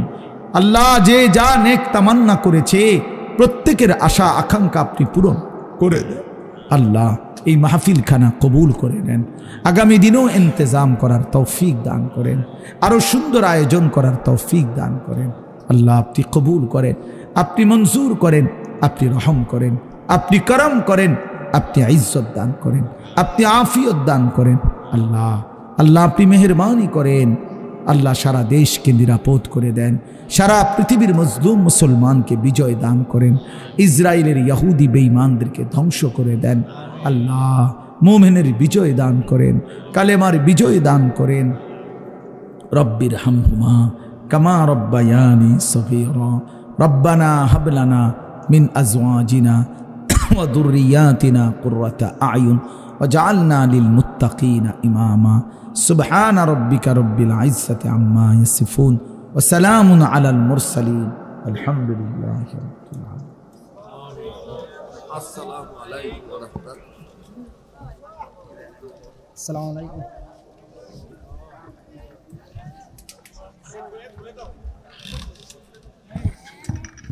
আয়োজিত 32তম বার্ষিক ইসলামী মহাসম্মেলনের অত্যন্ত শ্রদ্ধাভাজন সভাপতি দামাত বারাকাতুহুল আলিয়া, উপস্থিত হযরত উলামায়ে কেরাম, সমবেত দিনদার ইমানদার মুসলমান ভাইরা, পর্দার আড়ালে অবস্থানরত শ্রদ্ধেয় সম্মানিত মা ও বোনেরা, রব্বে করিমের দরবারে শুকরিয়া আদায় করছি যিনি আমাদেরকে দয়া করে মায়া করে মেহেরবানি করে আজকের এই মোবারক মজলিসে বুজুর্গদের সোহবতে আসার বসার, কোরআন হাদিসের কিছু কথা বলার ও শোনার তৌফিক দান করেছেন। মহব্বতের সাথে সবাই উচ্চ আওয়াজে পড়ি আলহামদুলিল্লাহ। যারা এখন যে অবস্থায় বসা আছেন আর যা যা করতেছেন আর বলতেছেন, দেখি ওয়াজ মাহফিলের কোনো সুরত আপনারা রাখছেন? হ্যাঁ, আমি আপনাদের কাছে বিনয়ের সাথে জানতে চাই, আরো কিছু সময় কোরআন হাদিসের আলোচনা চলতে থাকবে, শুনতে কি রাজি? যদি রাজি থাকেন মনের থেকে করেন, শুধু ঠোঁট বেরেন না, অন্তর থেকে বলেন আরো কিছুক্ষণ সময় কোরআন হাদিসের আলোচনা শুনতে কি রাজি? যারা অন্তর দিয়ে রাজি, আমি আপনাদেরকে অনুরোধ করছি একটু আগায় বসে। এখন যারা আগাইবেন তারা অন্তর থেকে রাজি, আর যারা আগাইবেন না তখন বুঝবো আমি।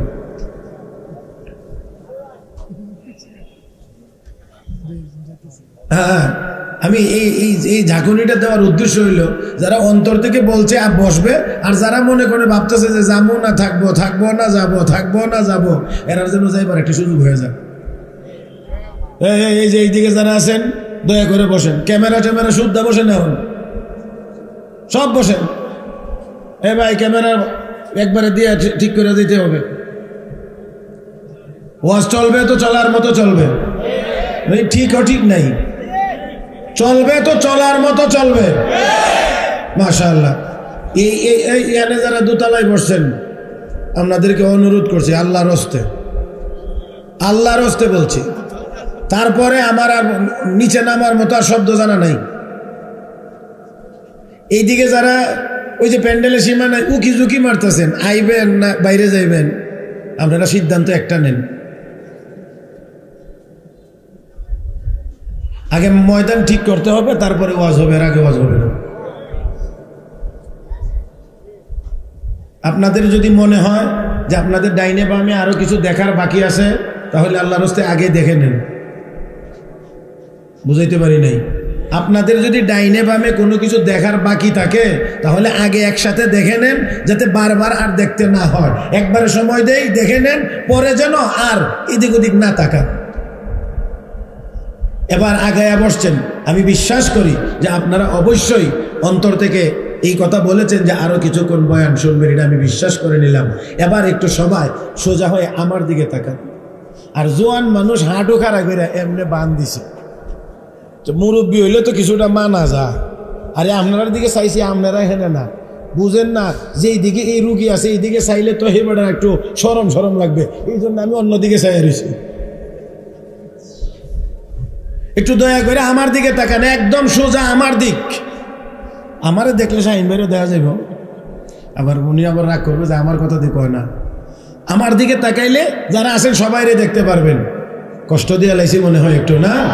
আমার এই মাজমা ছোট হতে পারে, এখন যদি একটু কমও থাকে, তারপর এখন মাজমা সুন্দর আছে। কথা বলেন ঠিক কিনা? মাঝে মাঝে একটু কথা বলতে পারবেন তো ইনশাআল্লাহ? ইনশাআল্লাহটা হয়েছে না, আর একটু ভালো আওয়াজে বলেন। সওয়াবের দরকার নাই, সওয়াবের দরকার নাই, সওয়াবের দরকার। তাহলে আওয়াজ করে বলেন সুবহানাল্লাহ, আলহামদুলিল্লাহ, লা ইলাহা ইল্লাল্লাহ, আল্লাহু আকবার। হয় নাই, আরো জোরে কোন আল্লাহু আকবার। আরে আওয়াজটা একটু ইসরাইল পৌঁছায় দেন। মনে হয়ে গেছে? আরে আপনার এই আওয়াজ এমনিতে যাবে না, তবে অবশ্যই আমরা বিশ্বাস করি আল্লাহ চাইলে অ্যাকশনটা তো ইসরায়েলে পৌঁছায় দিতে পারে। কি বলেন ঠিক না? হ্যাঁ, তাহলে একটু আল্লাহু আকবার আর একটু জোরে বলতে পারবেন তো ইনশাআল্লাহ? লিল্লাহি তাকবীর, নারে তাকবীর। জি, আবার আরেকটু অনুরোধ করাই লাগে, সেটা হলো কারণে অকারণে কেউ হাসব না। কারণে অকারণে কেউ, যে নিজেরা ফাঁকে একটু কথা বলে একটু হাসবেন, এটাও হবে না। এখানে অনেক বড় এক মাদ্রাসা, দাওরায়ে হাদিস এক মাদ্রাসার মাহফিল, দেশের শীর্ষস্থানীয় উলামায়ে কেরাম বুজুর্গানে দিন এখানে এসেছেন, বসেছেন, বয়ান করেছেন। আমার পরেও আশা করা যায় খতিবে বাঙ্গালের বয়ান হবে ইনশাআল্লাহ।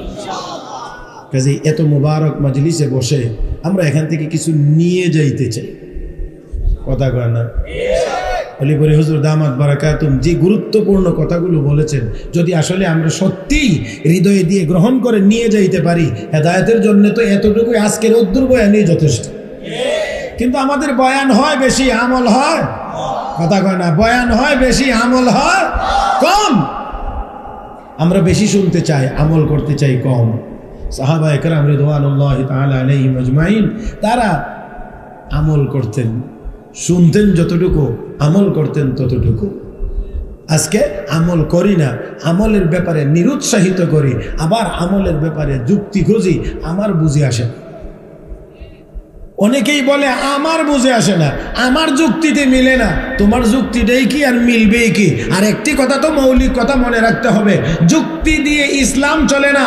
ইসলাম চলে কোরআন হাদিস দিয়ে, দলিলের ভিত্তিতে, যুক্তির ভিত্তিতে ইসলাম চলে না। তোমার যুক্তি যদি কোরআন হাদিস মোতাবেক হয় তাহলে যুক্তি গ্রহণযোগ্য, যদি কোরআন হাদিস বিরোধী হয় হাজারো পণ্ডিতের যুক্তিকে আমরা লাথি মারতে প্রস্তুত। কারো যুক্তি দিয়ে আমরা চলি না। আল্লাহ আমাদের সবাইকে বোঝার তৌফিক দান করুন। মুহতারাম হাজিরিন, ইজ্জত সম্মান আমরা সবাই চাই। ইজ্জত সম্মান আমরা সবাই চাই। মূলত ইজ্জত সম্মানের মালিক কে? দেন কে? আবার অপমান করেন কে? আল্লাহ যদি ইজ্জত দেন তাহলে তাকে বেইজ্জতি করার ক্ষমতা কাহারও নাই। আল্লাহ যদি কাউকে অপমান করেন সারা দুনিয়া মিলেও তাকে অপমান থেকে বাঁচানোর ক্ষমতা নাই। আল্লাহ রাব্বুল আলামিন বলেন, কুলিল্লাহুম্মা মালিকাল মুলক تؤتي الملك من تشاء وتنزع الملك ممن تشاء وتعز من تشاء وتذل من تشاء بيدك الخير إنك على كل شيء قدير।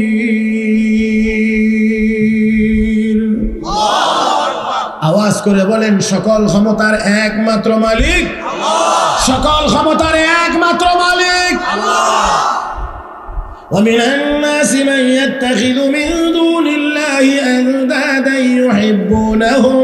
يحبونهم كحب الله والذين آمنوا أشد حبا لله ولو يرى الذين ظلموا إذ يرون العذاب أن القوة لله جميعا وأن الله شديد العذاب।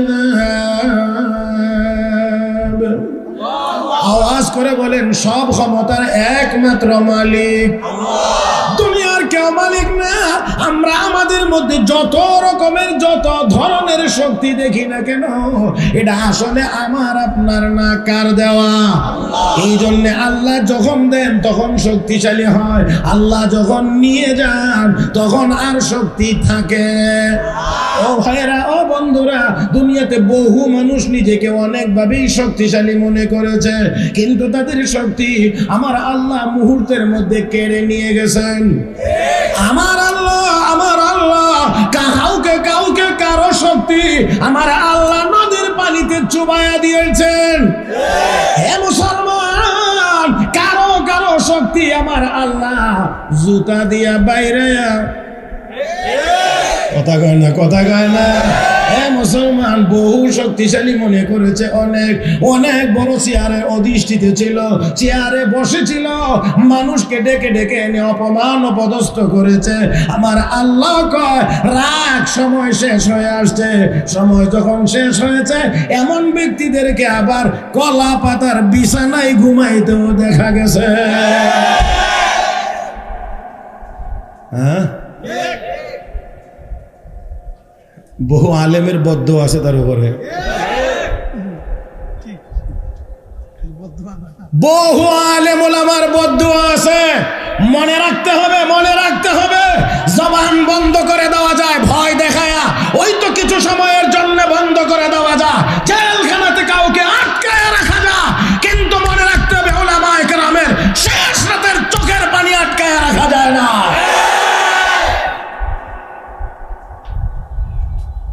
আমার ভাইয়েরা, আমার খুব বেশি সময় লম্বা হবে না, কারণ খতিবে মাঙ্গাল আল্লামা জুনায়েদ আল হাবিব দামাত বারাকাতুহু চলে আসছে। না আলহামদুলিল্লাহ, কালকে নাস্তার পরে কই যে এখানে বাপ ধরছেন আপনারা।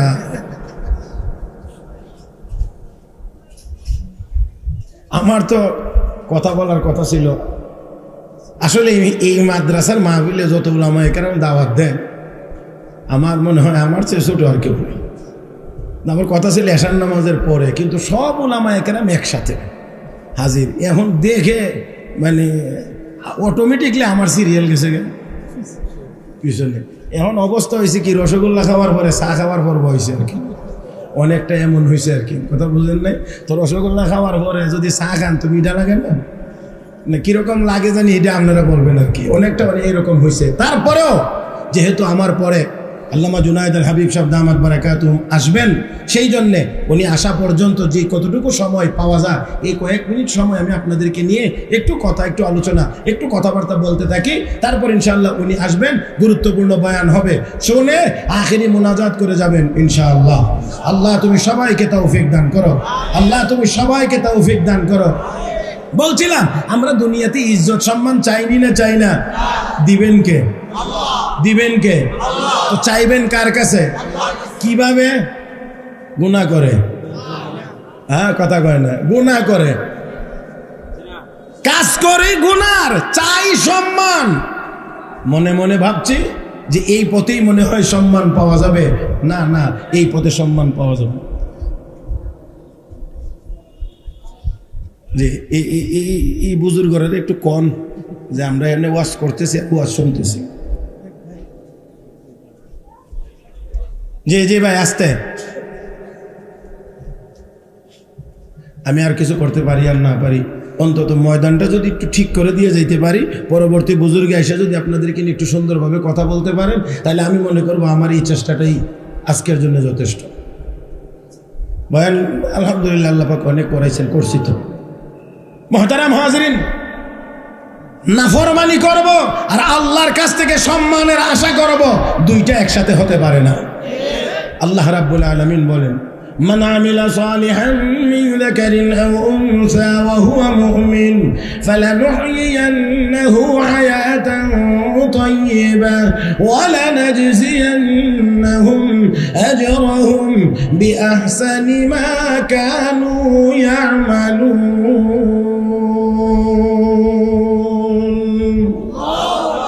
ইমানদার পুরুষ হও আর মহিলা হও, নেককার যদি হয়ে যাও, আমি আল্লাহ পবিত্র জীবন তোমাকে দান করব। ও মুসলমান, অপবিত্র জীবন কোনোদিন সম্মানের হয় না। ঠিকঠাক একটু আসতে। অপবিত্র জীবন কোনোদিন সম্মানের জীবন হয় না। এই জন্যে সুদখোরের জীবন কোনোদিন সম্মানের হয় না, ঘুষখোরের জীবন সম্মানের হয় না, দুর্নীতিবাজদের জীবন সম্মানের হয় না, সন্ত্রাসীদের জীবন সম্মানের হয় না। আমার ভাইরা, আমার বন্ধুরা, সাময়িক সময়ের জন্য দেখা যায় তারা তাদেরকে মানুষ দেখে দেখে সম্মান করে, আসলে সম্মান করে না, তাদেরকে ঘৃণা করে। আসলে সম্মান করে না, তাদেরকে ঘৃণা করে। আমার ভাইরা, আমার বন্ধুরা, চোখ যদি খোলা থাকে, আপনাদের এই কথা আর বুঝায়া বলার দরকার পড়ে না। আমরা তো খুব নগদই অনেক কিছু দেখেছি, যারা নিজেদেরকে অনেক বেশি সম্মানী মনে করত, আজকে তাদেরকে বাতি দিয়ে খুঁজেও কোথাও পাওয়া যায়। অনেক মনে করতো, অনেক। আমার ভাইয়েরা, এই অনেক কিছু মনে করাটার নামই তো অহংকার। কথা কয় না, কথা কয় না। এই অনেক কিছু মনে করাটার নামই অহংকার। আর অহংকার এটা এমন এক মারাত্মক রোগের নাম। আমাদের জানা মতে মারাত্মক রোগ যতগুলো শারীরিক রোগ আছে, এর মধ্যে সবচেয়ে মারাত্মক এবং ভয়ঙ্কর রোগের নাম ক্যান্সার।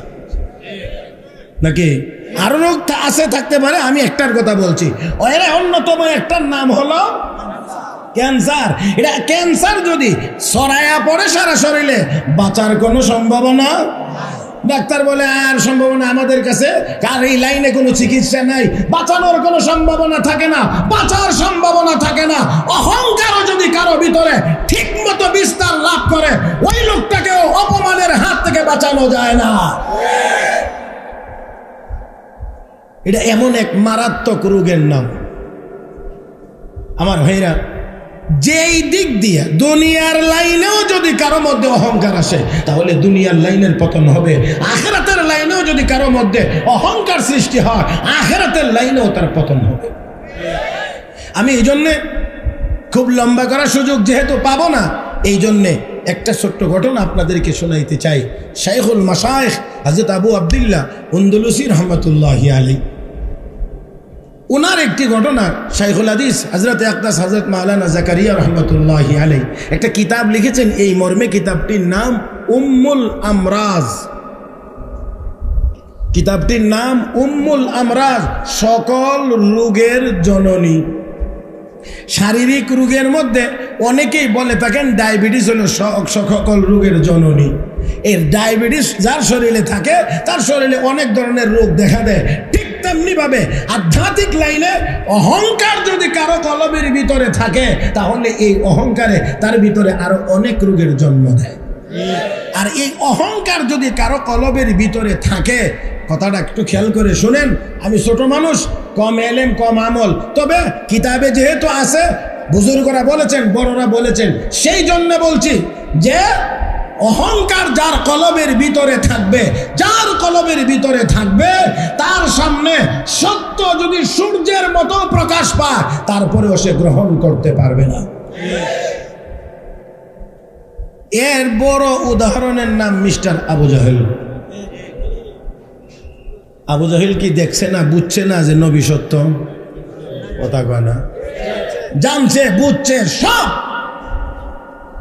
রাতের অন্ধকারে নবীর বাড়ির পাশে গিয়ে দাঁড়ায় কোরআনের তেলাওয়াত শোনে।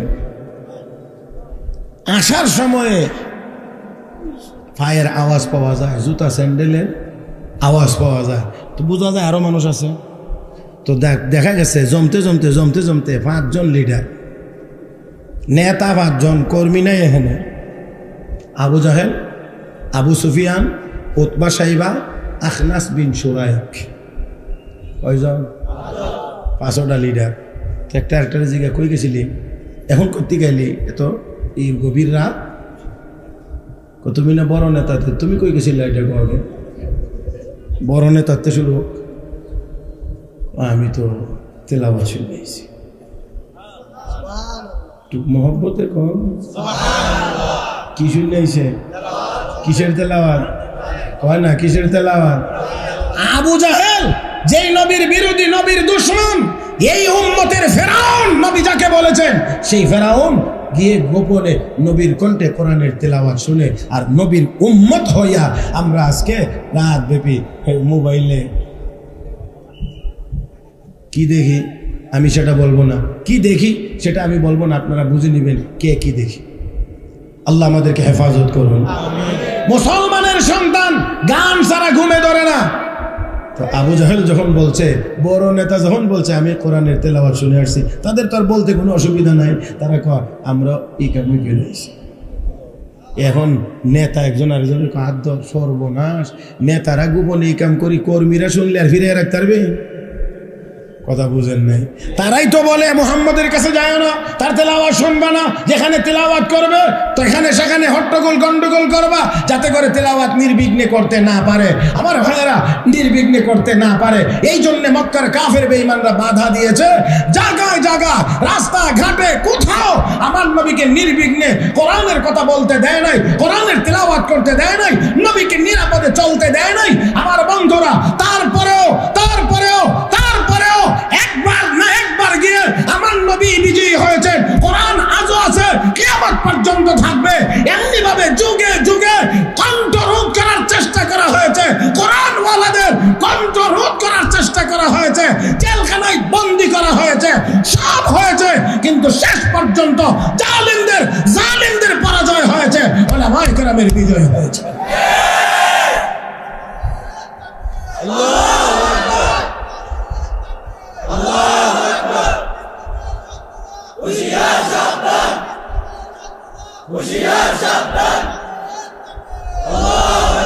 ভলিউম ও দূরই না জুনাইদাল হাবিব সাহেব দামাত বারাকাতুমের জন্য রাখিয়া তৈছেন। কোনটা? এই ভলিউমে হবে না। আর মাইক যেহেতু আমার কাছে, আইলেও সারতাম না যতক্ষণ জুইত না হইব। জুইত বুঝেননি আপনারা? আমার লাগে জুইত না, উনার লাগে জুইত করে দিতে। এই আওয়াজে হবে না, আওয়াজ আরো বলিষ্ঠ হওয়া লাগবে। ইসলামের শত্রুরা যে আওয়াজে কইছেন, এই আওয়াজে হেরার ঘুম ধরব। কিছু আওয়াজে ঘুমও ধরে, মা কয় না, বুঝে না? হ্যাঁ, কিছু আওয়াজে ঘুমও ধরে। এই জন্যে এই আওয়াজে হবে না, বলিষ্ঠ আওয়াজ লাগবে। রাজি আছেন করতে? সবাই পারবেন? তাহলে আগে একটু বলেন তো দেখি, জমিন কার? আসমান কার? চন্দ্র সূর্য কার? আমরা সবাই কার? বলে আল্লাহর। সবকিছু আল্লাহর নামের উচ্চারণ হবে, আস্তে হবে না জোরে হবে? আমার বন্ধুরা, এখন আর নীরবতার সময় না, নীরবতা আমাদেরকে ভাঙতেই হবে।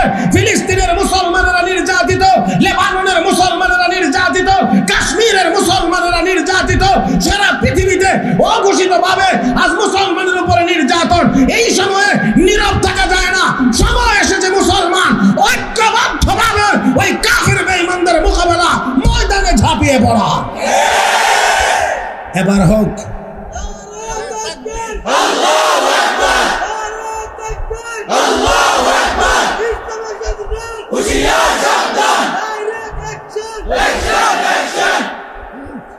বাস, আমি না আগেই বলছি, কারণে অকারণে হাসবো না।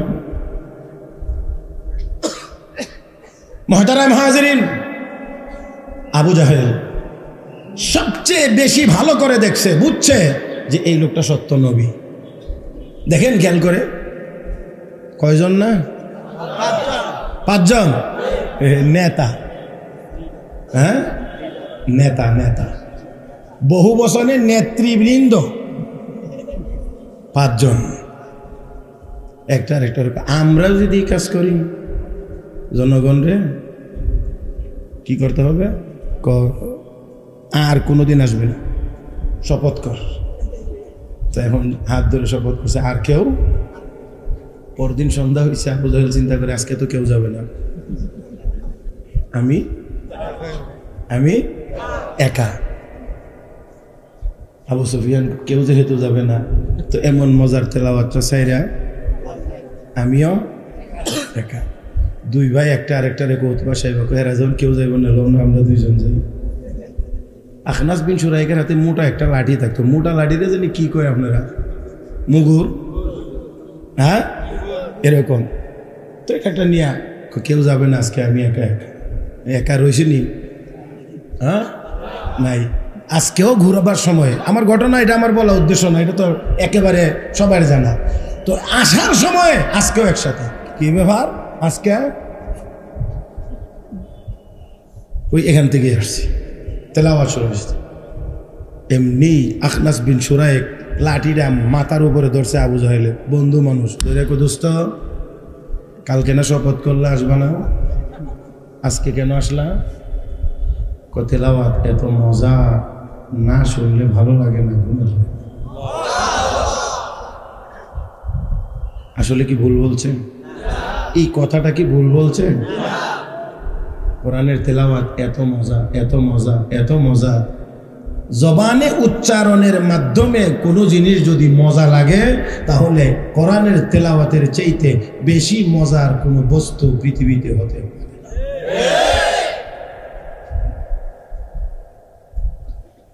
এখন বন্ধু তার মাথার উপরে লাঠি ধরে কয়, বন্ধু তাহলে বলো, এতই যদি মজা, এতই যদি আকর্ষণ, ওয়াদা করে শপথ করে ভঙ্গ করে আবার চলে আসো, তাহলে বলো মুহাম্মদ যা বলে তা সত্য না মিথ্যা।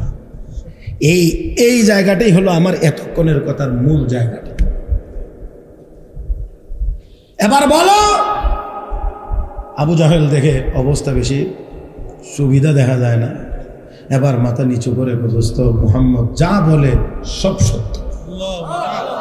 আর একটু জোরে কন। তাহলে মানো না কেন? এই মানো না কেনর কথাটা বুঝাইবার লাগি তো আমার এতগুলো কথা বলতে হয়েছে। সব সত্য যদি জানো, তাহলে মানো না কেন? কোন নেতাগিরি থাকে না, কথা কন রে। এটাই হলো আমার আলোচনার মূল জায়গাটা। আমার নেতৃত্ব থাকে না, আমি তো নেতা। আমি যদি কালেমা পড়ে মুসলমান হয়ে যায়, তাহলে আমি তো মুহাম্মদের অধীনস্থ হয়ে যাই, তখন তো আমার নেতাগিরি থাকে না। এই জন্য আমি কালেমা পড়তে পারি না। সর্বশেষ লক্ষ্য করে দেখেন, বদরের যুদ্ধে বিশ্বনবী রাহমাতুল্লিল আলামিন নবী মুহাম্মদুর রাসূলুল্লাহ সাল্লাল্লাহু আলাইহি ওয়াসাল্লাম এক পর্যায়ে বললেন, কে পারবা আবু জাহেলের সর্বশেষ তথ্যটা নিয়ে আমার কাছে আসতে? আবু জাহেলের সর্বশেষ অবস্থাটা কে আমাকে জানাইতে পারবা? রাসূল সাহাবী হযরত আব্দুল্লাহ ইবনে মাসউদ রাদিয়াল্লাহু তাআলা আনহু বলেন, ইয়া রাসূলুল্লাহ, আমি যাব। গিয়ে দেখে মরণের খুব কাছাকাছি। হযরত আব্দুল্লাহ ইবনে মাসউদ রাদিয়াল্লাহু তাআলা আনহু তার বুকের উপরে চেপে বসেছে, তার গর্দান আলাদা করবে। এমন সময়ে আবু জাহেল বুঝতে পেরেছে আর বাঁচার কোনো ব্যবস্থা। ডাক দিয়ে কো, আব্দুল্লাহ শোনো, আমার হাতের তরবারিটা অনেক দামি, এই তরবারিটা তোমার হাতে নাও। আর কথাটা শোনো। বলে কি কথা? তোমার নবীকে গিয়ে বলবা, জীবদ্দশায় তোমার নবীর প্রতি আমার অন্তরে যত বিদ্বেষ ছিল, মরণের সময় একটুও কমছে না, আরো বাড়ছে। নাউজুবিল্লাহ। আসতে 2 নাম্বার হলো, আমার তরবারিটা দিয়ে, ধারালো তরবারি দিয়ে আমার গর্দানটা কাটার সময় একটু লম্বা করে কাটছো, যাতে করে মুহাম্মদের দরবারে যত মাথা যাবে অথবা যত মানুষ মারা গেছে মাথাগুলো যখন একসাথে করা হবে, আমারটা যেন, আমি যে নেতা, আমারটা যেন একটু লম্বা থাকে। আমি আশা করি আপনারা এতক্ষণে না বোঝার কথা। তাহলে এখনো পর্যন্ত নবীর প্রতি বিদ্বেষ আরো বৃদ্ধি পেয়েছে। মরার সময়ও বলে, আমার গাড়টা, আমার গর্দানটা একটু লম্বা করে কাটছো, যাতে করে দেখলে বোঝা যায় এটা নেতার গর্দান। তাহলে এবার বলেন, তার ভিতরে কি আছে? না এত আসতে বললেন না, আর একটু জোরে বলেন, কি আছে? এই জন্য আমি আয়াত তিলাওয়াত করেছি। আল্লাহ রাব্বুল আলামিন বলেন, ওয়াইয কুলনা লিল মালাইকাতি ইসজুদু লিআদম ফাসাজাদু ইল্লা ইবলিস আবা ওয়াস্তাকবারা ওয়া কানা মিনাল কাফিরিন। আল্লাহ রাব্বুল আলামিন বলেন, স্মরণ করেন ওই সময়ের কথা যখন আমি ফেরেশতাদেরকে বলেছিলাম, উসজুদু লিআদম, তোমরা আদমকে সিজদা করো। ফাসাজাদু, সবাই সিজদা করলো, ইল্লা ইবলিস, একজন সিজদা করে নাই, তার নাম বলেন আওয়াজ করে, তার নাম। হে মুসলমান, আল্লাহ রাব্বুল আলামিনের নির্দেশ দিয়েছেন, আল্লাহর নির্দেশ হলো আদমকে তোমরা সিজদা করো, আদমকে সিজদা করো। সবাই সিজদা করলো, আল্লাহর হুকুম পালন করলো। একজন করে নাই, ইবলিস করে নাই। আমার আল্লাহ তো জিজ্ঞেস করলেন, মা মানাকা আল্লাহ তাসজুদা ইয আমারতুক, আমি নির্দেশ দেওয়ার পরেও তোকে কে বাধা দিল আদমকে সিজদা করলে না? হে মুসলমান, খেয়াল করে শুনেন, শয়তান তখন বলেছিল, আনা খায়রুম মিনহু, আমি আদমের চেয়ে শ্রেষ্ঠ। আরো আসতে, আমি আদমের চেয়ে শ্রেষ্ঠ। কেমন করে? খালাকতানি মিন নারিন ওয়া খালাকতাহু মিন তিন, আল্লাহ আদমকে মাটি দিয়ে বানাইছো, আমাকে আগুন দিয়ে বানাইছো। আগুন উপরের দিকে যায়, মাটি নিচের দিকে যায়, অতএব আমি শ্রেষ্ঠ হইয়া আমি আদমের সামনে মাথা নত করতে পারি না, আমি আদমকে সিজদা করতে পারি না। হে মুসলমান, অহংকারী রব্বে কারীম বলেন, আবা ওয়াস্তাকবারা ওয়া কানা মিনাল কাফিরিন, অস্বীকার করলো, অহংকার প্রদর্শন করলো। আল্লাহ রাব্বুল আগে থেকেই অস্বীকারী। আদম আলাইহিস সালামের দেহ যখন বানানো হয়েছে, রূহ তখনও দেওয়া হয় নাই, তখনই ওই ইবলিস, তখন মুআল্লিমুল মালায়েকা মাঝে মাঝে আদম নবীর দেহটা এসে ঘুরে ঘুরে দেখতো আর বলতো, যদি আদমকে, এই ব্যক্তিটাকে, এই বস্তুটাকে যদি আমার চেয়ে বেশি সম্মান দেওয়া হয় তাহলে আমি মানব না। কথা বুঝেন নাই? আমার চেয়ে যদি শ্রেষ্ঠ ঘোষণা করা হয় তাহলে আমি মানব না। এই জন্য রব্বে কারীম কো কানা মিনাল কাফিরিন, আদমকে আদমের দেহের ভিতরে রূহ দেওয়ার আগেই সে অস্বীকারী হয়ে বসে আছে যে আমার চেয়ে বেশি শ্রেষ্ঠ হলে আমি তাকে মানব না। মুহতারাম হাজিরিন, তাহলে আসুন, শ্রেষ্ঠত্ব দেওয়ার মালিক কে? আল্লাহ যাকে ঘোষণা করবেন সে শ্রেষ্ঠ হবে। আমার ভাইয়েরা, পাথর তো দুনিয়াতে অভাব নাই, কিন্তু কিন্তু কিন্তু হাজরে আসওয়াদ তো একটাই হয়। কথা কয় না রে? দুনিয়াতে পাথরের অভাব নাই, কিন্তু হাজরে আসওয়াদ একটাই হয়, যে পাথরে চুমা দিলে কথা কয় না, সেই পাথরে চুমা দিলে গুনাহ মাফ হয়, গুনাহ মাফ হয়। মুহতারাম হাজরিন, আল্লাহ আমাদের সবাইকে ওই কালো পাথরে গিয়ে চুমা দেওয়ার তৌফিক দান করুন, বারবার যাওয়ার তৌফিক দান করুন। কষ্ট হইতেছে? চলবে আরো কয়েক মিনিট? হ্যাঁ, আল্লাহ তুমি সবাইকে কবুল করো। তো এর গিয়া ঘুরে ঘুরে বলতো আমার চেয়ে যদি দামি হয়, এই জন্য আল্লাহ কানা মিনাল কাফিরিন, আবার অস্বীকার করেছে, ওয়াস্তাকবারা, অহংকার প্রদর্শন করেছে। আমার মূল কথাটা ছিল, যেই কথার প্রেক্ষিতে এতগুলো কথা বলেছি, সেই কথাটা হলো, যদি অহংকার ভিতরে থাকে তাহলে ওই লোকটি আর যা কিছুই হোক সত্য গ্রহণ করতে পারে, সত্য গ্রহণ করতে পারে, সত্য গ্রহণ করতে পারে না। আজকের দুনিয়াতেও দেখবেন আলেম ওলামা যা বলেন, হাক্কানি ওলামা একরাম বুজুর্গানি দিন যা বলেন, অনেকে বুঝার পরেও দুনিয়ার স্বার্থে মানতে আসুন। সেই জন্য বলছিলাম, শাইখুল মাশায়েখ হযরত আবু আব্দুল্লাহ আন্দলুসী রহমতুল্লাহ, একেবারে আমার দিকে তাকায় শুনবেন, দয়া করে আমার দিকে তাকিয়ে শুনবেন। হযরত আবু আব্দুল্লাহ আন্দলুসী রহমতুল্লাহ আলাইহি, তিনি 12,000 আলেমের পীর ছিলেন। কয়জন? 12,000 আলেমের পীর ছিলেন। এর মধ্যে হযরত শিবলি নোমানী রহমতুল্লাহ আলাইহির মতো এত বড় আলেম ও ওনার মুরিদদের মধ্যে ছিলেন, যাকে 4,000 কিতাবের হাফেজ বলা হইত। 30 পারা কোরআনের হাফেজ ছিলেন, সনদ সহ 30,000 হাদিসের হাফেজ ছিলেন। তাহলে ছোট আলেম ছিলেন? শুধু পীরই ছিলেন না, বড় আলেমও ছিলেন? হ্যাঁ, অনেক বড়। 30,000 হাদিস সনদ সহ মুখস্থ ছিল, 30 পারা কোরআনের হাফেজ, 12,000 শুধু আলেমের পীর।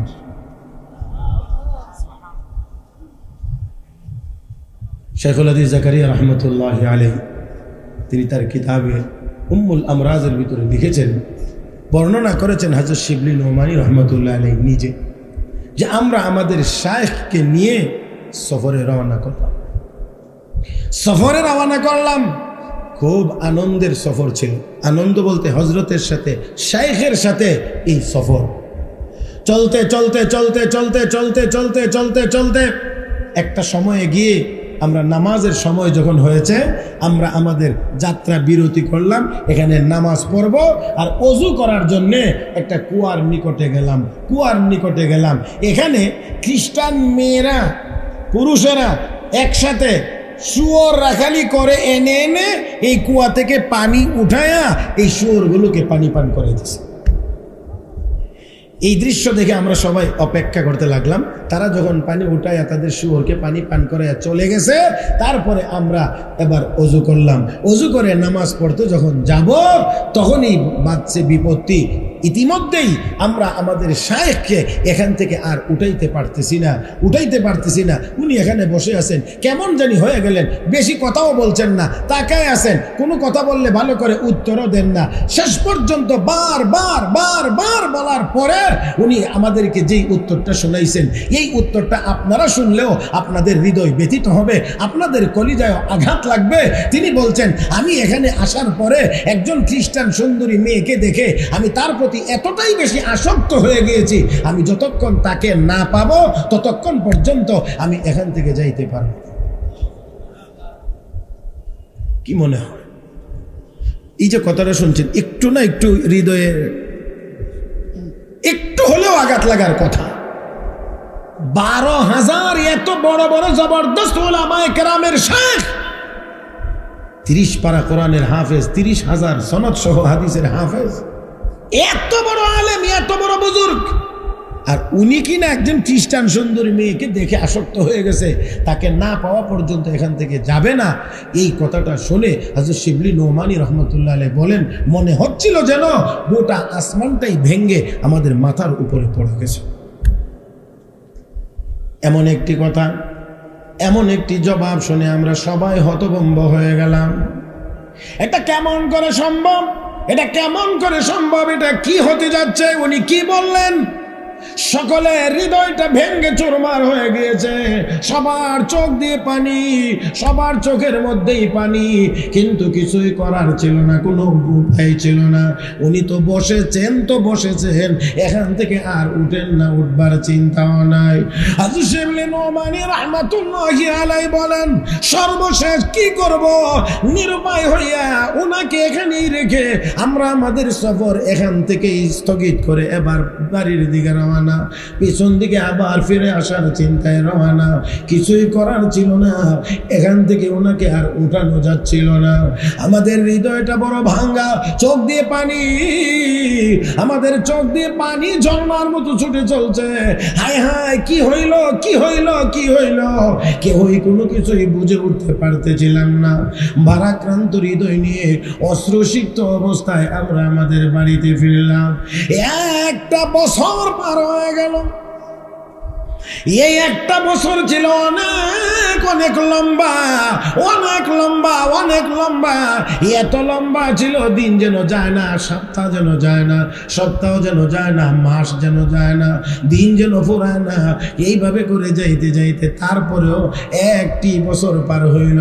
সবার মধ্যে শুধু একটাই কথা, একটাই আলোচনা, হায় হায়, এটা কি হয়ে গেল, এটা কি হয়ে গেল। এক বছর পরে আমার মনে চাইল একবার গিয়ে একটু দেখে আসি এখন উনি কোন হালতে আছে, কোন অবস্থায় আছে। এক বছর পরে আমি গেলাম, এলাকায় গিয়ে লোকদের কাছে জানার চেষ্টা করলাম কি হলো। গত বছর যে আমরা একজন লোক এখানে রেখে গিয়েছিলাম, ওই লোকটা এখন কোথায় আছে জানেন কি? একজন ডাক দিয়ে শুনেন, আপনাদের ওই যে ব্যক্তিটাকে রেখে গিয়েছিলেন উনি আর এখন ওনার ওই হালতে নাই, উনি ওনার আগের সেই অবস্থানে এখন আর নাই। এখন কোথায় আছেন? তো এখন ওই যে জঙ্গলের পাশে গিয়ে দেখবেন উনি শুয়োর রাখালি করতে আছেন। একটু জোরে কও। তিনি বলেন, এই উত্তরটা শুনে, এই জবাবটা শুনেন, এমনিতেই হৃদয় ভাঙ্গা, আরো যেন ভেঙ্গে টুকরা টুকরা হয়ে গিয়েছে। জিজ্ঞেস করলাম কি কারণে, কেন তিনি এখন শুয়োর রাখালি করেন? উনি যেই মেয়েটার জন্য পাগল হয়েছিলেন, বিয়ের প্রস্তাব দিলে মেয়ের বাবা শর্ত জুড়ে দিয়েছে, 1 নাম্বার ইসলাম ত্যাগ করতে হবে। ও মুসলমান, আপনি কি একটু ভাবতে পারেন, 30 পারা কোরআনের হাফেজ, 30,000 হাদিসের হাফেজ, 12,000 বিদগ্ধ আলেম ওলামার পীর, উনি এখন যেই মেয়ের জন্য পাগল হয়েছে ওই মেয়েকে বিয়ে করতে হলে ইসলাম ছাড়তে হবে, উনি রাজি হয়েছেন। নাম্বার 2, মেয়ের বাবা শর্ত দিয়েছেন, যদি আমার মেয়েকে বিয়ে করতে হয় তাহলে অবশ্যই তোমাকে শুয়োর রাখালি করতে হবে। তিনি সেই শর্ত মেনেছেন, এই শর্ত মেনেই তিনি বিয়ে করেছেন। ও মুসলমান, এবার তিনি বলেন, আমি আস্তে আস্তে করে 1-2 কদম করে আগাইতে লাগলাম, মনে চায় না, কদম সামনের দিকে আগায় না, মন চায় না, কদম সামনের দিকে আগায় না। তারপরে অত্যন্ত জোর করে আমি সেই জায়গায় গিয়ে দেখলাম আমাদের শাইখের মাথায় খ্রিস্টানদের ক্যাপ, কোমরে আছে তাদের বেল, হাতে ছোট্ট একটা লাঠি, আরেক হাতের মধ্যে শুয়োরের গলার রশি। দৃশ্যটা দেখে কলিজা ফেটে